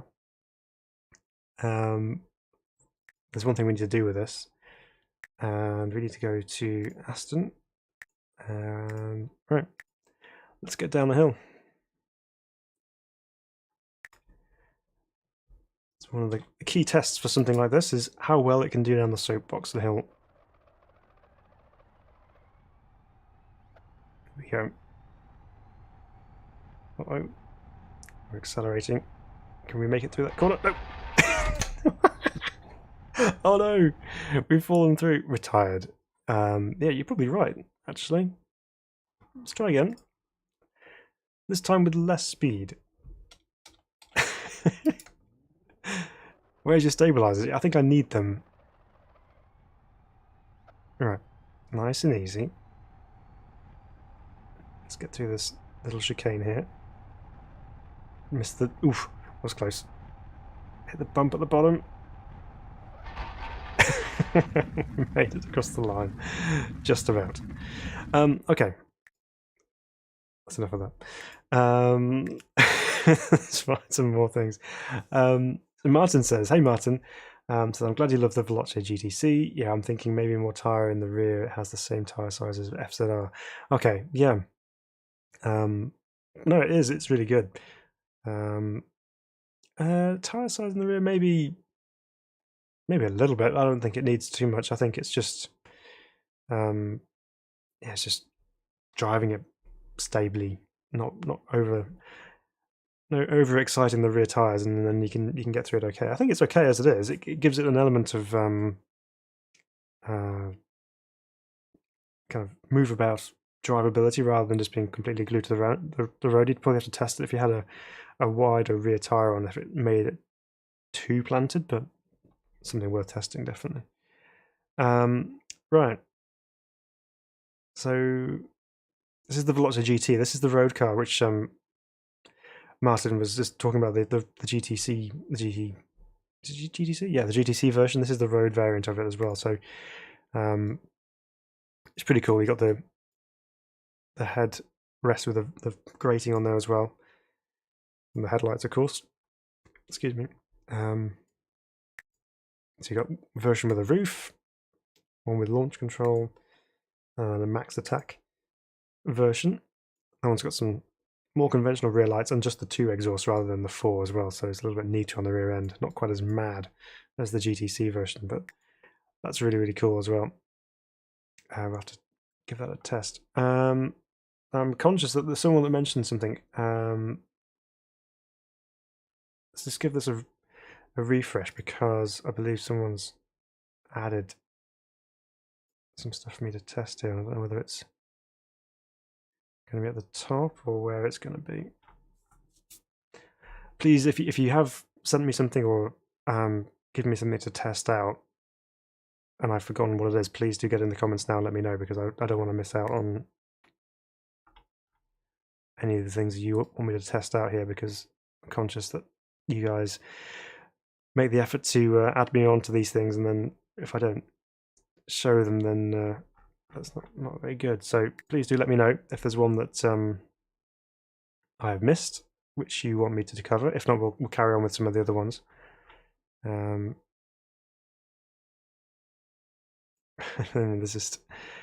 so many cars and things. So Reflexes, I wonder when my ADA AR8 will get approved. I have 4.78 stars with 47 reviews, and I see some approved cars with less rating reviews. Well, hopefully we'll get approved soon. That's one of the things we were going to try, wasn't it? ADA AR. Let's search that up now. So this one here, isn't it? Was it this version? I think it was, wasn't it? So this is the R8. So we have driven the R8 in the past, and as Reflex was saying, he's changed the not sending it down the soapbox. Changed the drivability of it. Where am I going? Oh, get control. Right. Let's go to South City. We've not been there so far this evening. Let's try there. So Frankie says, "Hey Gareth, come on, for the smarter than the average bear. No need for stabilizers." Right, let's give this another try then. Revisited the ADA AR8. V10, of course, on this one.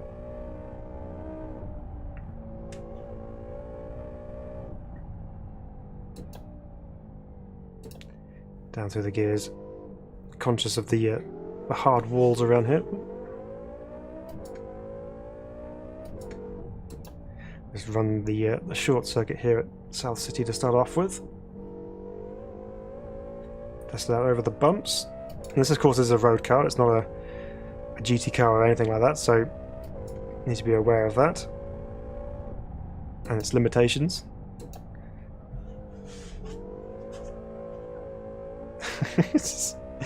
Backing into that final corner there, and controllable on the way out as well, so that was quite nice. And we're already back around here, so let's try a slightly different route.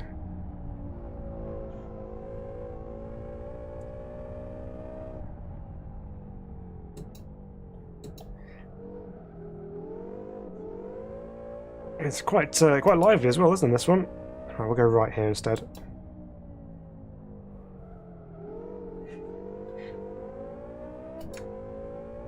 Sounds good, doesn't it?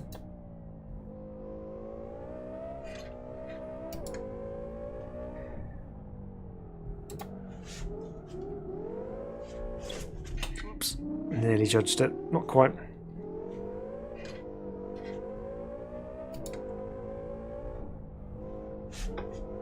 Oh.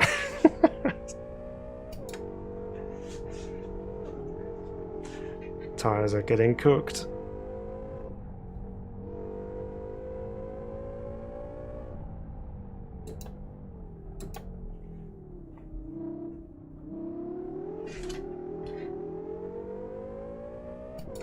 This is quite fun to kind of hustle around and just have a bit of a play, go sideways a little bit. Like the pops and bangs when you downshift as well, that's pretty cool.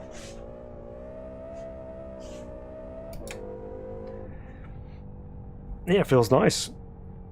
It feels good going side to side through there. There's nice weight on the steering.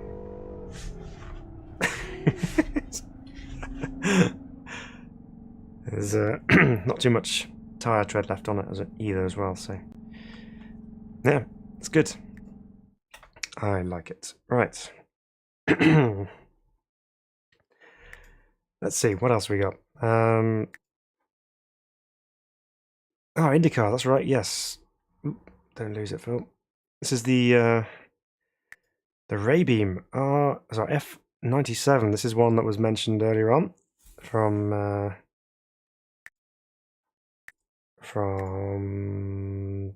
Turgo. It's got on there. But yeah, so this is one that was mentioned. Hang on. What? Okay, we're gonna have to drive that as well. Right. First of all, this is the Raybeam F97. We have a road version and an oval variant as well. Excuse me. So there you go. You have the road layout aero. So you have the larger front and rear wings for some extra downforce, and then you have the super speedway version with that very distinctive angle of the front spoilers there. So we'll try both of them out. So this one's not going to South City, of course, so we'll take this one to somewhere relevant. So we'll go to Blackwood for this one. This looks really cool. I like the look of this mod. It's, yeah, very, very nice looking model indeed. Of course, Reynard inspired.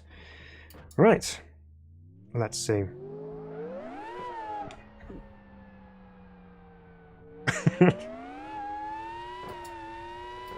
Well, this one likes to rev up to 14 to 15,000 RPM. My goodness. Big slicks.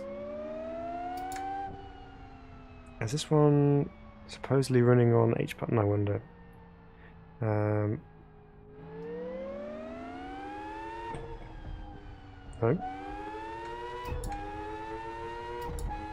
But it does require some clutch to go up and down by the looks of things.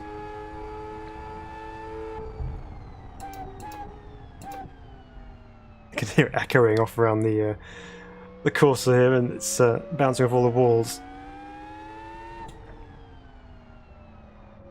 Again, we'll just try and build ourselves up to this a little bit slowly. Sounds absolutely brutal. Which of course it is, if you get it wrong.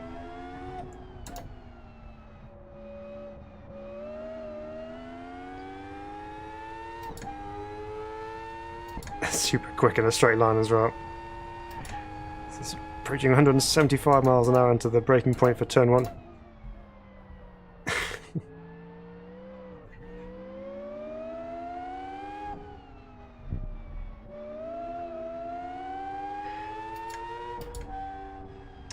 Right, so one observation that I've found already with this is it feels kind of...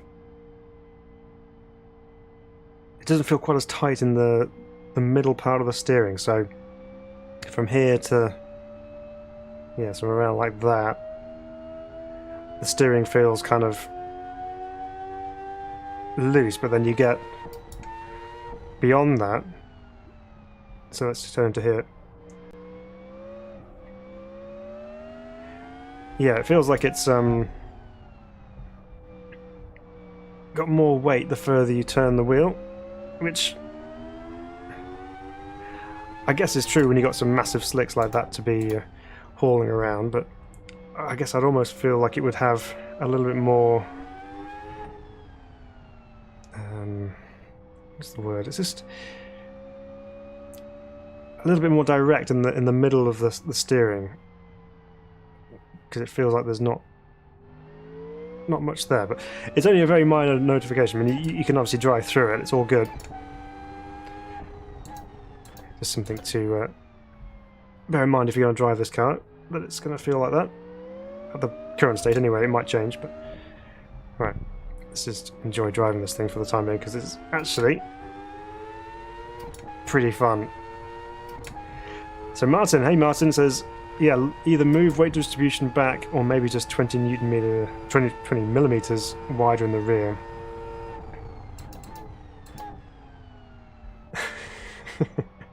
Do love the echoes, it's cool. Whoa, whoa, no.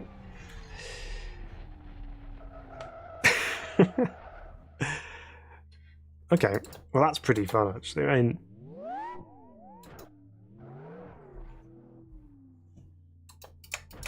try that again, just a little bit more.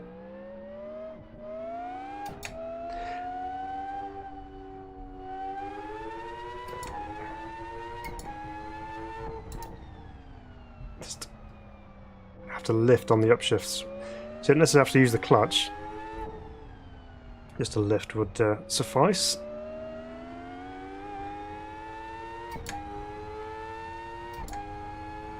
Oh, that's right, this is that one, isn't it? Yeah. Still sorry for the broken physics. Okay, yes, I see what you mean. Still scratching your head on that. Yeah, I think it's just yeah, something going on in the middle, which is causing that, but that's okay. It's, you know, I appreciate this isn't in its finished state, but even in the state that it's in, it's super impressive. Let's just try the ovals back here as well. I'm curious to see what this is like around Rockingham, so we'll do that.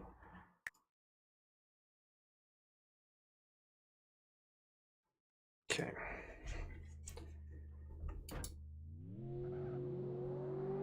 So obviously now we have significantly less downforce. This is for top speed purposes.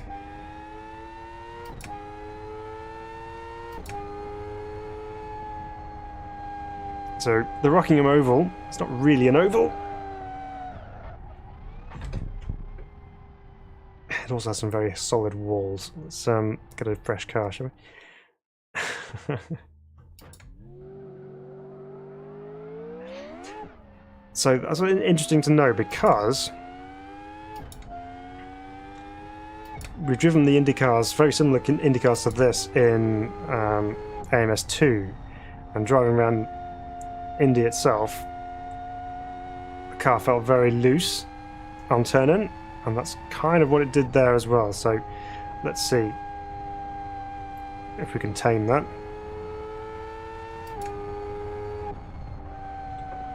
Whoa. Okay, we're in. It's good. Just nice and smooth on all the inputs.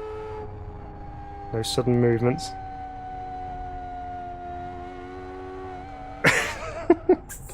Still doesn't stop it from going sideways and almost killing me. Oh man. Okay, that needs some work on my half, I think. It's there you go. If you want your tickets for Rockingham, guys, that's where you go. Not that you can watch anything anymore, it's just a car park for cars. It's sad. I love the model. I think it's brilliant, Alan. Yeah, looking forward to seeing how that develops as we go. And I've also got to try this then, because it's special. This, of course, is based on the 97T, which we've driven recently in AMS2, which was brilliant. V6 turbo in a JPS livery. Again, model looks really good too. Super excited to try this one. Where should we go?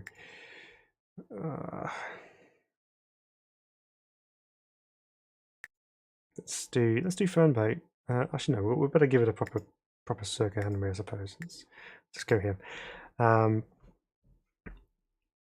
Irvan, welcome. It says, hello, Phil. It's my first time watching your live. Oh, brilliant. Well, welcome. It's good to have you with us. Glad you're able to catch it live. We're about to experience probably a world of pain looking at what Alan just said there. This thing is a death trap, apparently. I wouldn't be surprised if it was. I'm kind of scared to push the throttle, but we'll try it.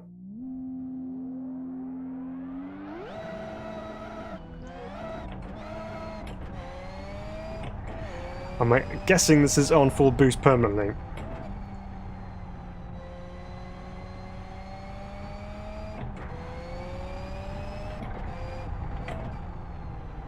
Again, we'll just wind ourselves up here gently, not go too mad.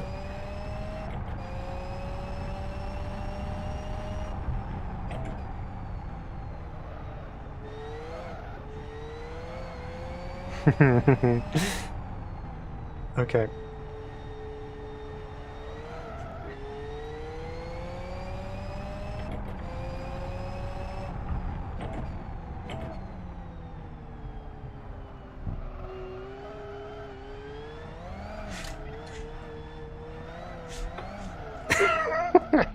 I felt I had it for a moment.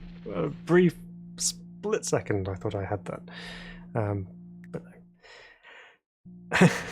Frankie says, come on, you know I love this guy. Yeah, I know. This is pure lunacy, and we love it.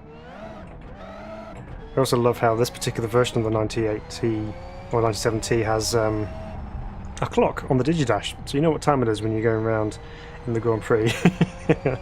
It's cool.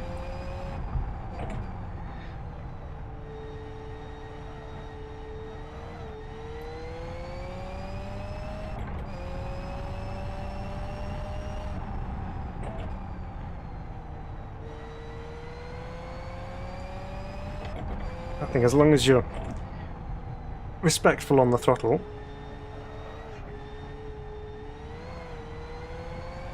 it's not too...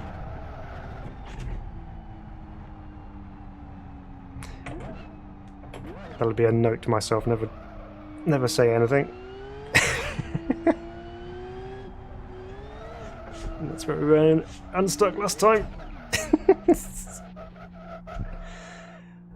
Yeah, okay. I can see what you mean, Alan. It is a bit of a death trap. In the slow speed corners. In the fast stuff, no problem. Sounds great. Looks good. Love the steering wheel, love the dash. And it's not too undrivable. I mean, I know I've done 2 laps and I've crashed twice, but, you know, okay. It's not too bad. And has he got anything about... Doesn't say anything on here about turbo boost or anything like that, so it's probably just running at max. But I'm not sure if it actually properly... Does it actually properly simulate turbos in it for speed? I can't remember. But yeah, either way, It's that's fun in a sadistic kind of way, but it's fun. Right, let's go find some other stuff to test out here.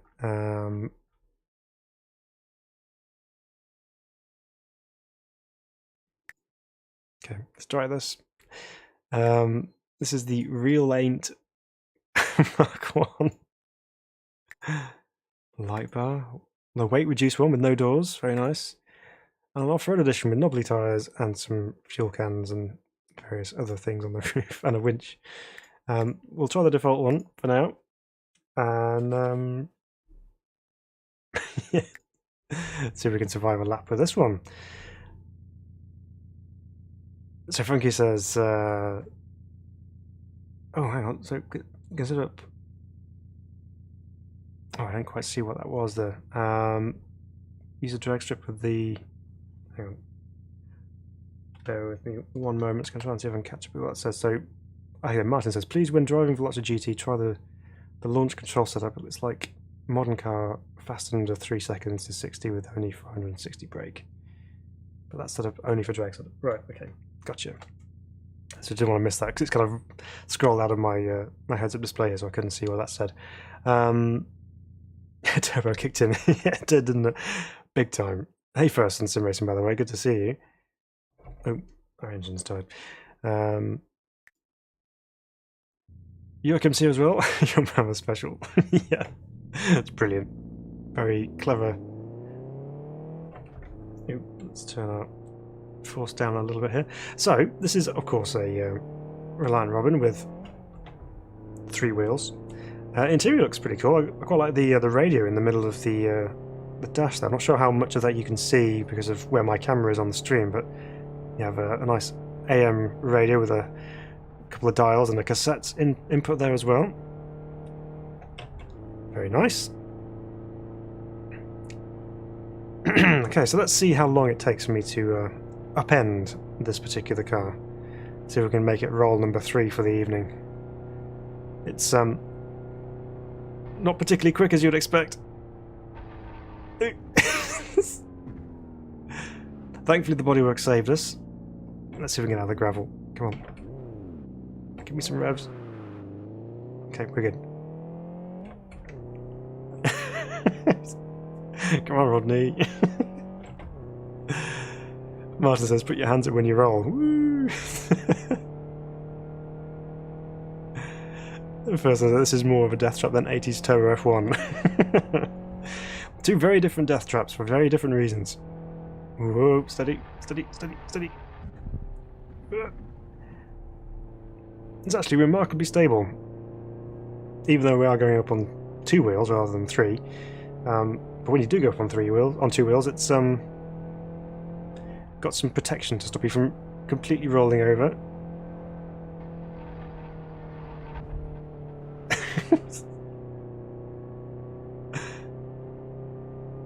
That power, that speed, I know, it's just unbridled fury as soon as you hit the throttle pedal.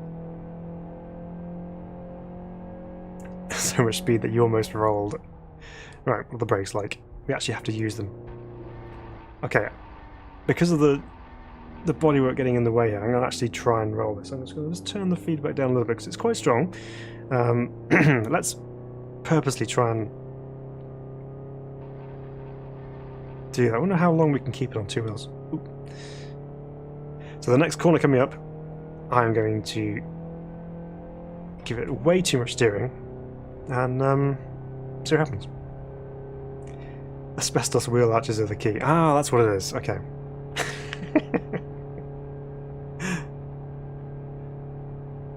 There is another corner coming, I promise. Here it is. Right, on the brakes. Scandi flick. Ooh. Nope, saved again. Nudge. Alright. Well, we're definitely not getting out of that gravel trap in reverse from 0 mile an hour, so let's reset.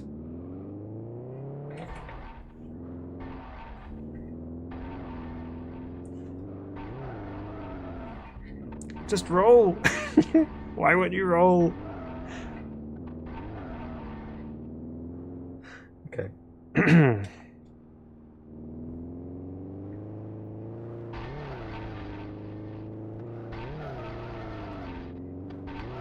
What's it catching on? That's what I want to know. So obviously that... Okay, well... It's pretty stable in terms of not going completely over. We need some speed.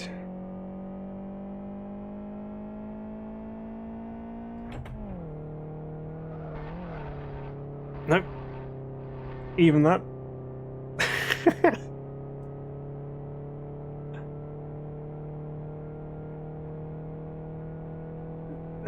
You've rolled it, have you, Alan?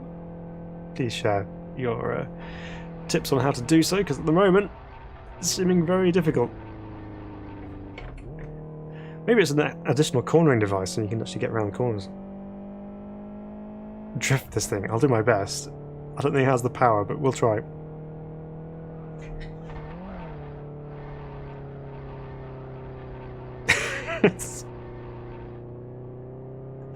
We might need some assistance from a curb, maybe, to try and get this thing over. Let's try. Oh, that was close. That was close. Nearly had it.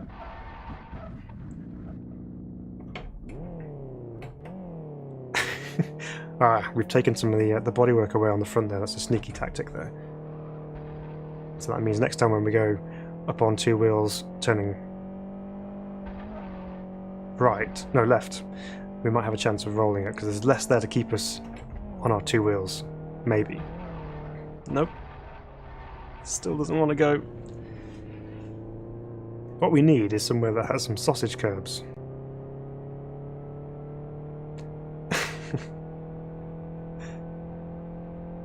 Let's do a Scandi flick into here. Oh, it was close. It was close. Okay. So if we can't roll it, surely that means the AI can't roll it.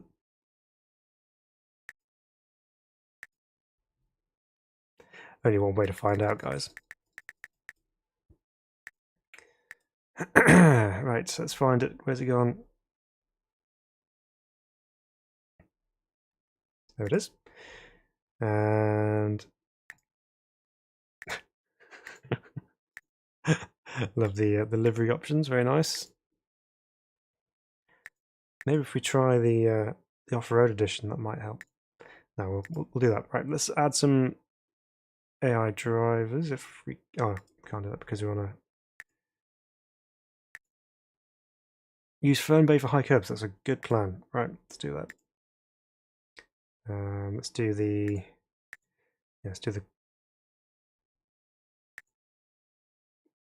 green layout, and add some AI.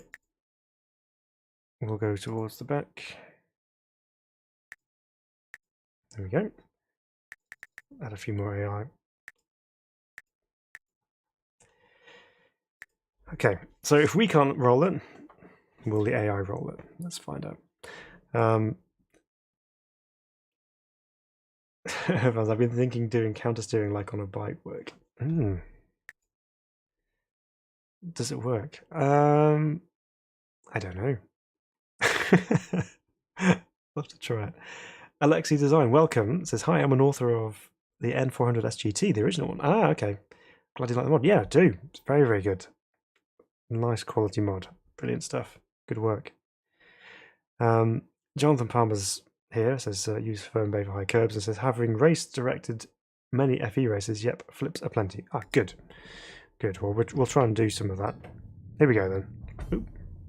Ah, hang on. That's why we're jumping the start. Let's just, why is my clutch not mapped, I wonder? Clutch. It is mapped, but...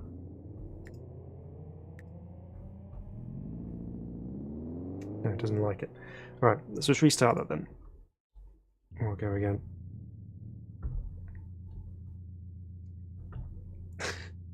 The car's creepy on the line. Here we go. Oop. Whatever. Let's go. Head start. Field full of Reliant Robins all ploughing down toward turn 1 here at Fern Bay Green Circuit. What could possibly go wrong? Someone's already up on 2 wheels. And we're in a straight line. Here it goes. And he perfectly got himself back on his feet and got going again. I have clutch that as a button, that's why. What we'll do then, let's just go back here a second, we'll just start that again. Oops. Come on, Phil, get yourself sorted. Yeah, so clutch is mapped as a button there, but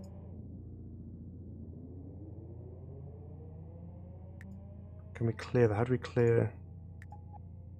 Ah, delete the none. There we go. Hopefully that will work. No.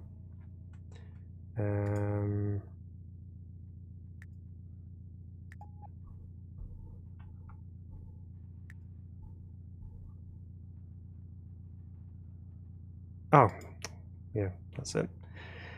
That's why it wasn't working. Right, let's try that again then. Start race. This time we should actually be okay. That's better. Right.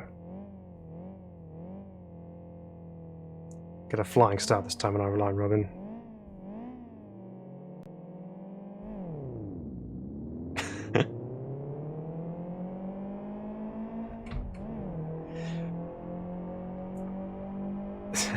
Frankie says clutch. Be thankful you even have a brake pedal, Phil. Yep. Certainly need one. Right. Let's just observe.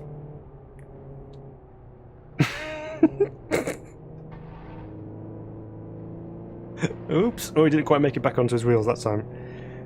We've had 3 survivors in front of us.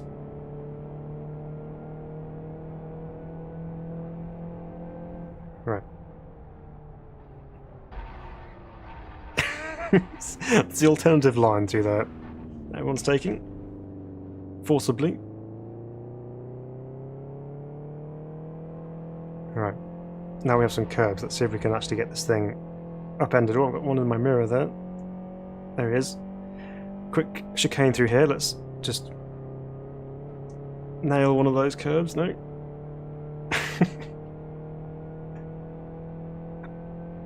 Right. Well, the AI found ways of flipping the car, but that's just by running over things such as tyres.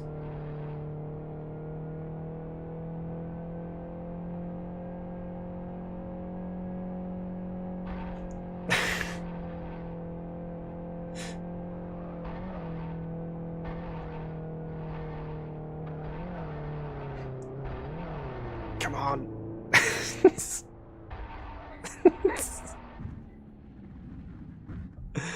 Oh, goodness me. Madness. But fun at the same time. Right. Let's go to the autocross ring because we're going to do that thing for Martin. We're going to load up the... Where's it gone now? There's more I want to try on here as well. I've got to get back to. Where has it gone now? There it is, the Veloce GT, and we'll run the launch control drag race version of it. Let's see what it does. Paddles, of course. Oops. It's not going to work from there because you're starting halfway down the drag strip. We have to do that in race mode, so we'll do that. Let's just move everyone off there. Change our car once again. There we go. Launch control. Okay. Wait for the lights.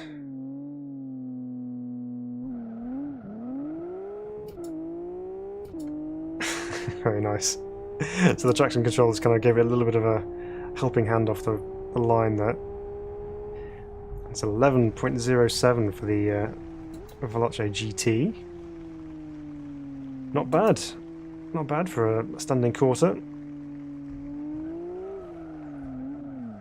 I can turn my 4-speed back up again now. That's better. Let's just do a quick race down the return road here. See what the handling's like.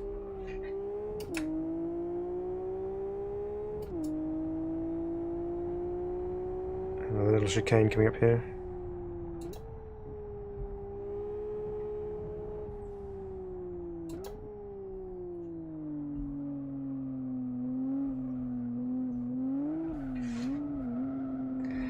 Yeah, again, so it's just enough slippage from the traction control to allow some rear end action, but with a little bit of interference to make sure it's not too mad.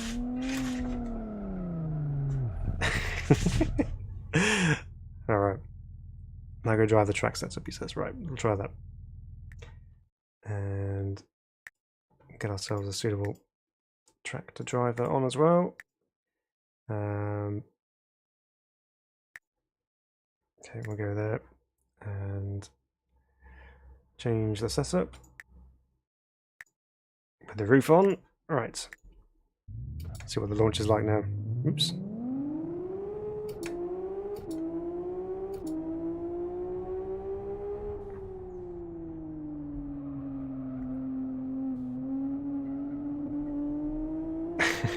I do like the noise when it cuts out with the TC though. That does sound cool.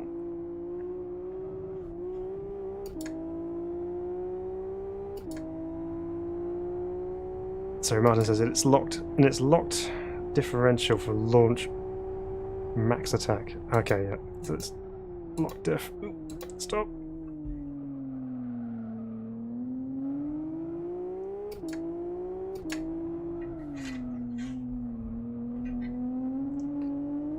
Very different driving experience to the GTC version, of course, which has a lot more grip, but this one is a little bit more lively. Again, you can just see that kind of rippling of the light occur over the steering wheel badge there as well. Super cool.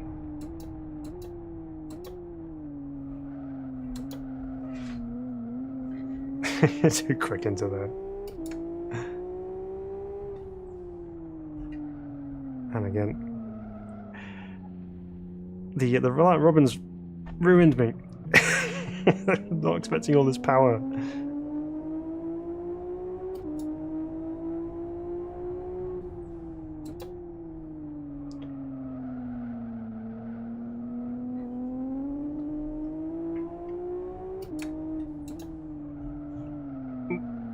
Things may be getting a little bit warm in the tyre department now, but that's really cool.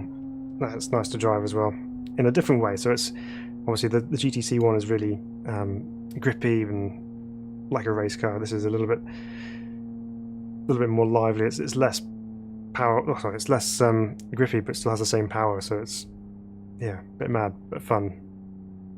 Love it. Right. Okay, I'm conscious that we are running on for a while here, but I want to test. I saw something down here which I wanted to drive. Where's it gone now? There it is. The Mercedes LSR 300, which I think you can kind of guess what it's based on. Beautiful looking car. They have a 1 or a 2-seater option. Very cool. Oh, it's quite nice. Right, let's drive this one and see how this one goes.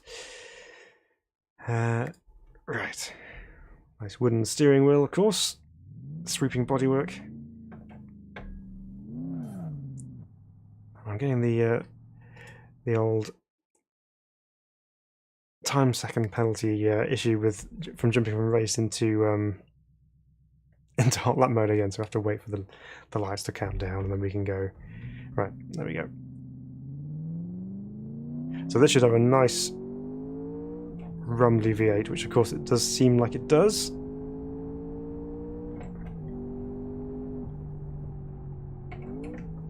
Oh, yes, sounds good. All right. Now this is a much older car, Phil. So as such, it has much older brakes and tyres.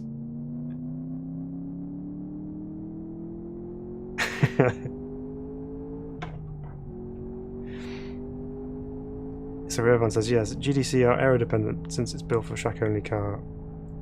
Same principle like Zonda are, and yeah, exactly. And that other one, the GT, was a high-output roadster. Yes, that's the one. Right, get on the brakes nice and early here, get it stopped. maybe. Now, of course, this particular type of car, synonymous with what was essentially Grand Prix racing back in the time, but also Mille Miglia as well, which is a very long distance race around an island in Italy. Sterling Moss, which very successful driver there. Very much museum pieces these days, but they do come out every now and again for demonstrations. But now we get to drive one and live for speed. Now these things are meant to move around through the corners because of, as the person says, they're skinny wheels. They haven't got a huge tyre contact patch, so, and the compound as well with the older tyres, they don't have the grip that you have in modern tyres.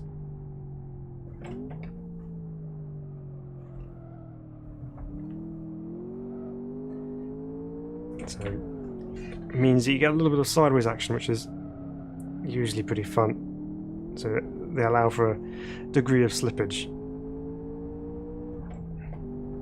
But yeah, this is nice. You can be quite relaxed down the straight here with your open top and the wind in your hair. And then you got to realise you got to go on the brakes to get the thing slowed down. Because it does have a lot of top end speed, this thing. It just doesn't have the brakes to back it up.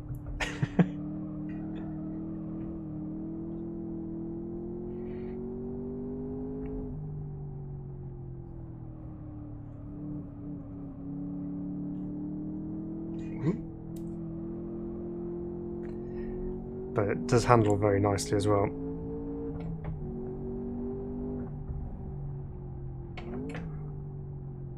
Downhill braking, just about got it slowed down.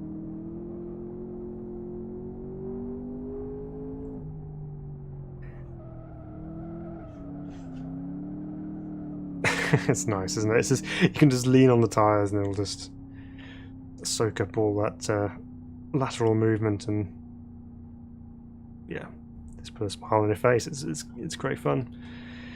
Right, I reckon,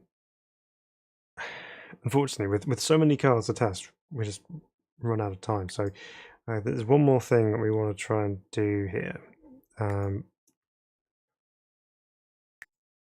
I did say we were going to look at these later on. I'm curious as to what this is going to be like. So let's just go into race mode again here. And we're going to set ourselves up a bit of a race. Although, will it work?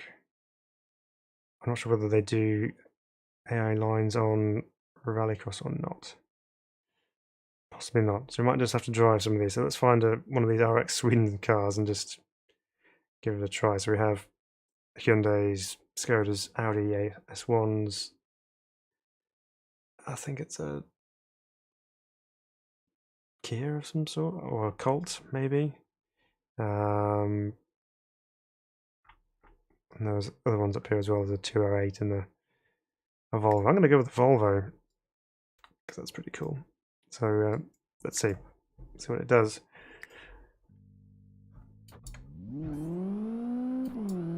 Never mind the 45-second time penalty. Let's get straight into it.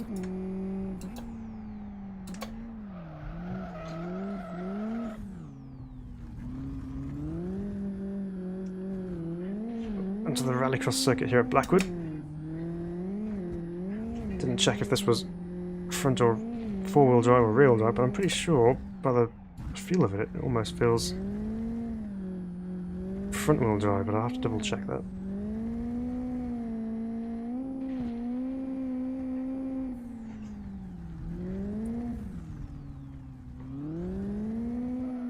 Because the front end's washing out when I put power down, so I wonder whether it's front-wheel drive. Yeah, I think it is. Keep it off the wall. Flick it the other way.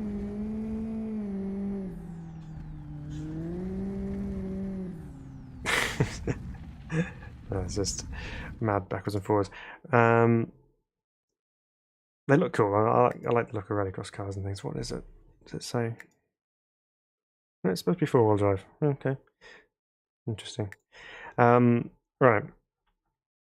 I suspect most of those will probably be very similar, but there's one further down here which I spotted earlier, which I wanted to run.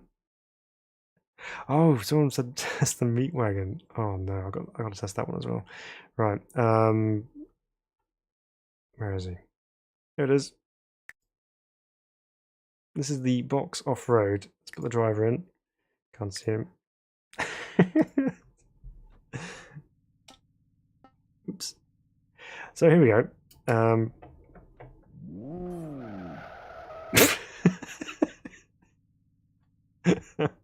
Okay, that box has a lot more power than I was expecting it to be. All right, let's wait for the lights to tick down so we don't incur the wrath of a race director. Right, here we go. Nice and easy. Away in the box.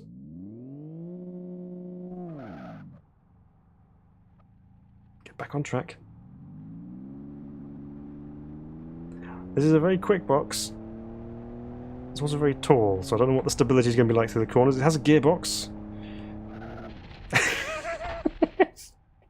And it's very sensitive to movement. I don't even know which way to front. Is that forwards? No. What? Okay, well, hang on.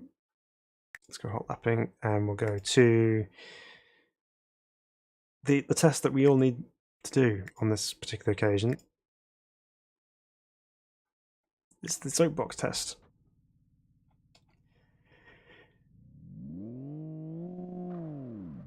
Right, will it survive? Oop, of course we've got the creases in the road as well, which makes things a bit tricky. What's it like at the bottom of the hill? Okay, stable.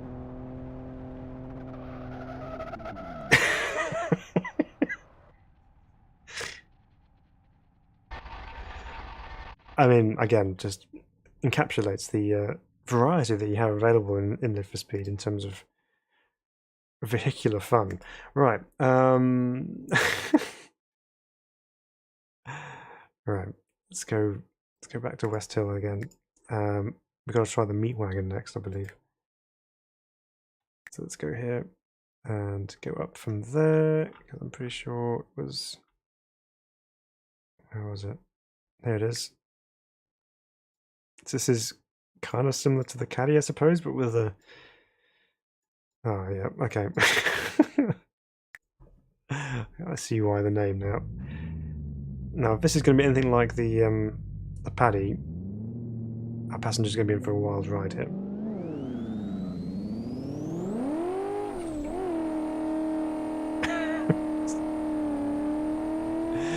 This is probably the quickest anything like this has ever gone.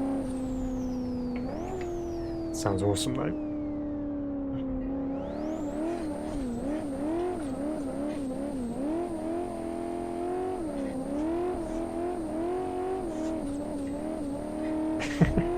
What a final ride this would be. Hopefully it's securely fastened.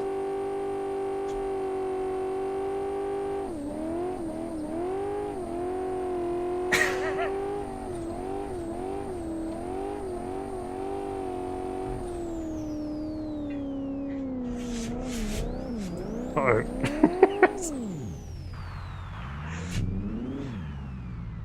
Straight to the burial ground. There we are. So it's got the same kind of physics as the Paddy, which means it's very fun. Let's have a quick review here. What are the spiky bits coming out of the arches there? It's weird.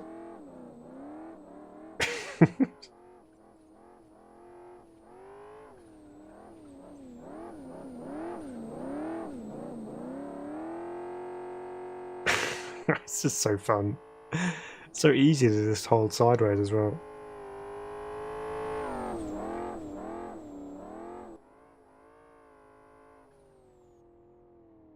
Too late of a setup into there. Off we went.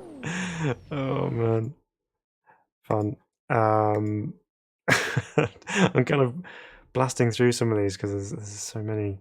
Okay, well, we will finish on this one though, because it's just downloading now. Right. Let's see what this thing is like. This is kind of similar, I guess, to the Hooney truck, I suppose you could call it, the Ken Block car. So let's see what this thing's like.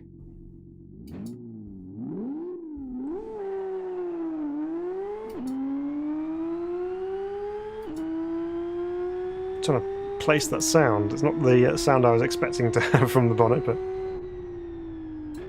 well, it's a bad sound, of course. It's not quite what I was expecting.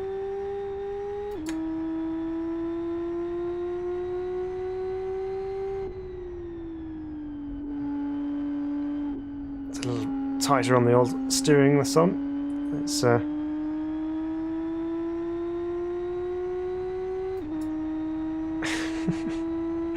it's kind of almost like it's rotary almost.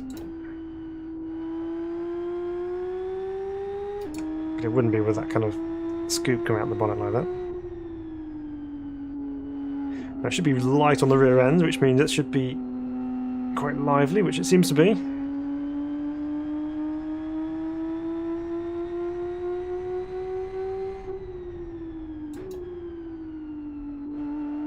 Ooh. And we're off. It's got some unusual handling going on there as well. I think that's probably a work in progress too. So Picardo, welcome Picardo, says the McLaren D8M is worth trying. Have we done that one? Let me have a look. Let's find it.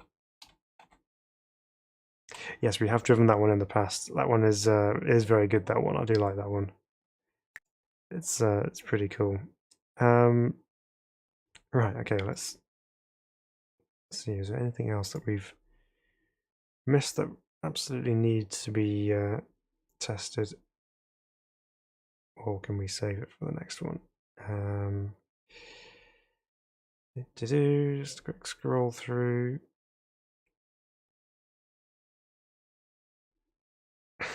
It's just such variety, and I love it. Okay, let's finish on this one. This is the Coquette, or a C3 Corvette. This is quite nice. It's got a long version. Not quite sure what the long one is. Okay, let's try this one, see how this one goes.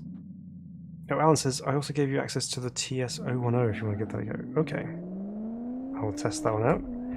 Some chrome steering wheel and mirror details, and obviously the pointed arches over the front. TS010, I'll have to remember that, Alan. So, of course, a V8 under the bonnet for this particular car. I'm not expecting the handling to be amazing because these cars are not really renowned for their super sporty handling, but it's got a bit of body roll you can just see. But it's quite fun. Frank says it's way past my bedtime, guys. Thanks, Phil. Very fun once more. I'm glad. Thanks, Frank, for joining us. Have a good evening. We should be signing off ourselves very soon as well if we can tear ourselves away.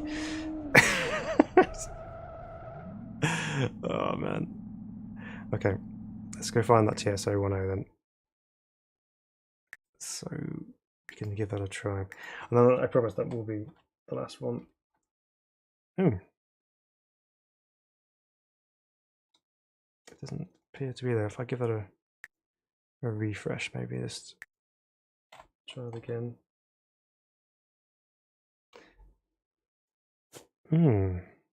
Okay. That's not finding anything, Alan. Don't know what's up there. Unless it's under a different name. Oh, Hayato. Right, there we go. That's why I can't find it. Ooh. Okay. Alright then. The gloves go back on, guys. Oh, the creativity. Look at that thing. That looks really, really cool. Color options, just plain colors other than the livery. Right, Group C. Well, way to finish it. Oh, look at the interior on that. That looks pretty nice.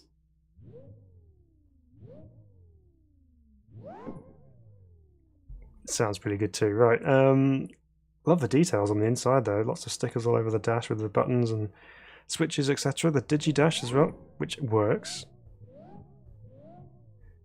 Oh boy, okay.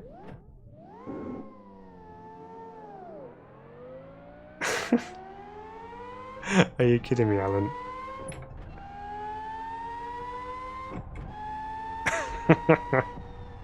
Well, this thing sounds incredible.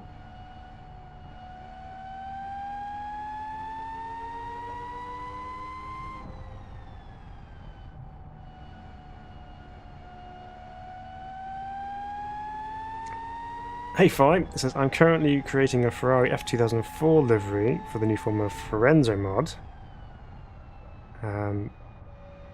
Because of the detailed steering wheel, it really inspired me to, so I'm going to upload it soon. Awesome! That'd be cool. I'll keep an eye out for it. Oh man, this thing is cool. It's so good.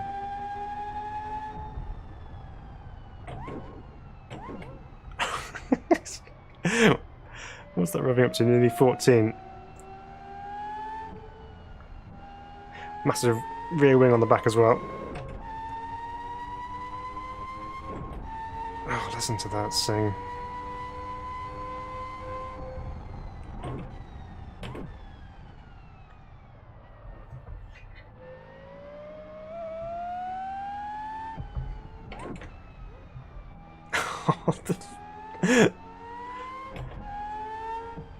The echoes around West Hill, so good. So Alan says this thing had more downforce than modern F1 cars in 1991. Yeah. Ooh, no, not even that could save my late braking.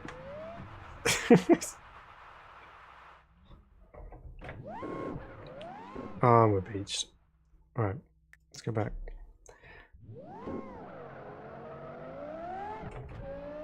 So Fi says mods are becoming more and more detailed, so it's great to see people test them out. Yeah, well, we've got to show them some love. I mean, at this point there's far too many mods for us to go through all at once, but there are some really fantastic mods out there, and this is super detailed as well.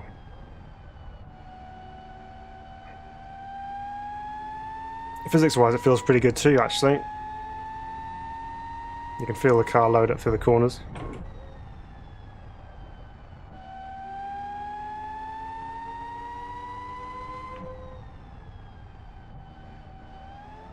Woo! Got on the curb a little bit too much. They didn't like that.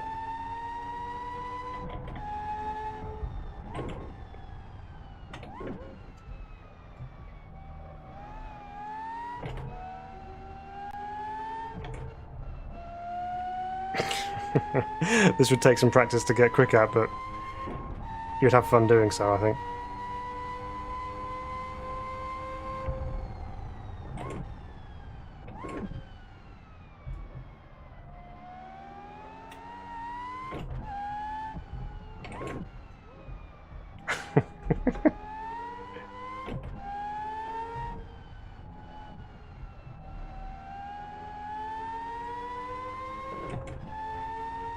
Okay, well, that's a really good way to round out the evening, I think, isn't it? Did make it that time through the final corner, just about.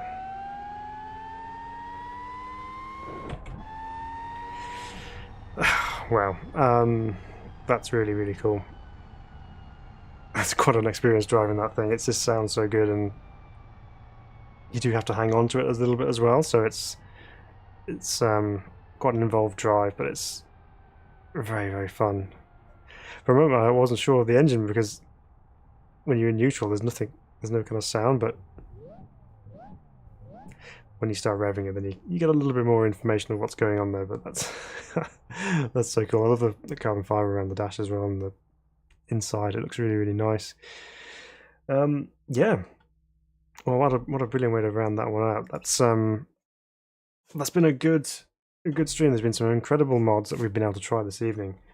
Um, and yeah, I mean the quality is just improving every single time as well. It's just, you know, the bar's constantly being raised, and again it just shows you the level of depth that you have available within Live for Speed and the options you have to. So, you know, if you have a particular thing that you like best, then chances are you're going to find something here in Live for Speed which will suit it. I mean, the list now has grown. I don't think it gives you a full rundown of everything in here, but yeah, there's plenty to be playing around with, that's for sure.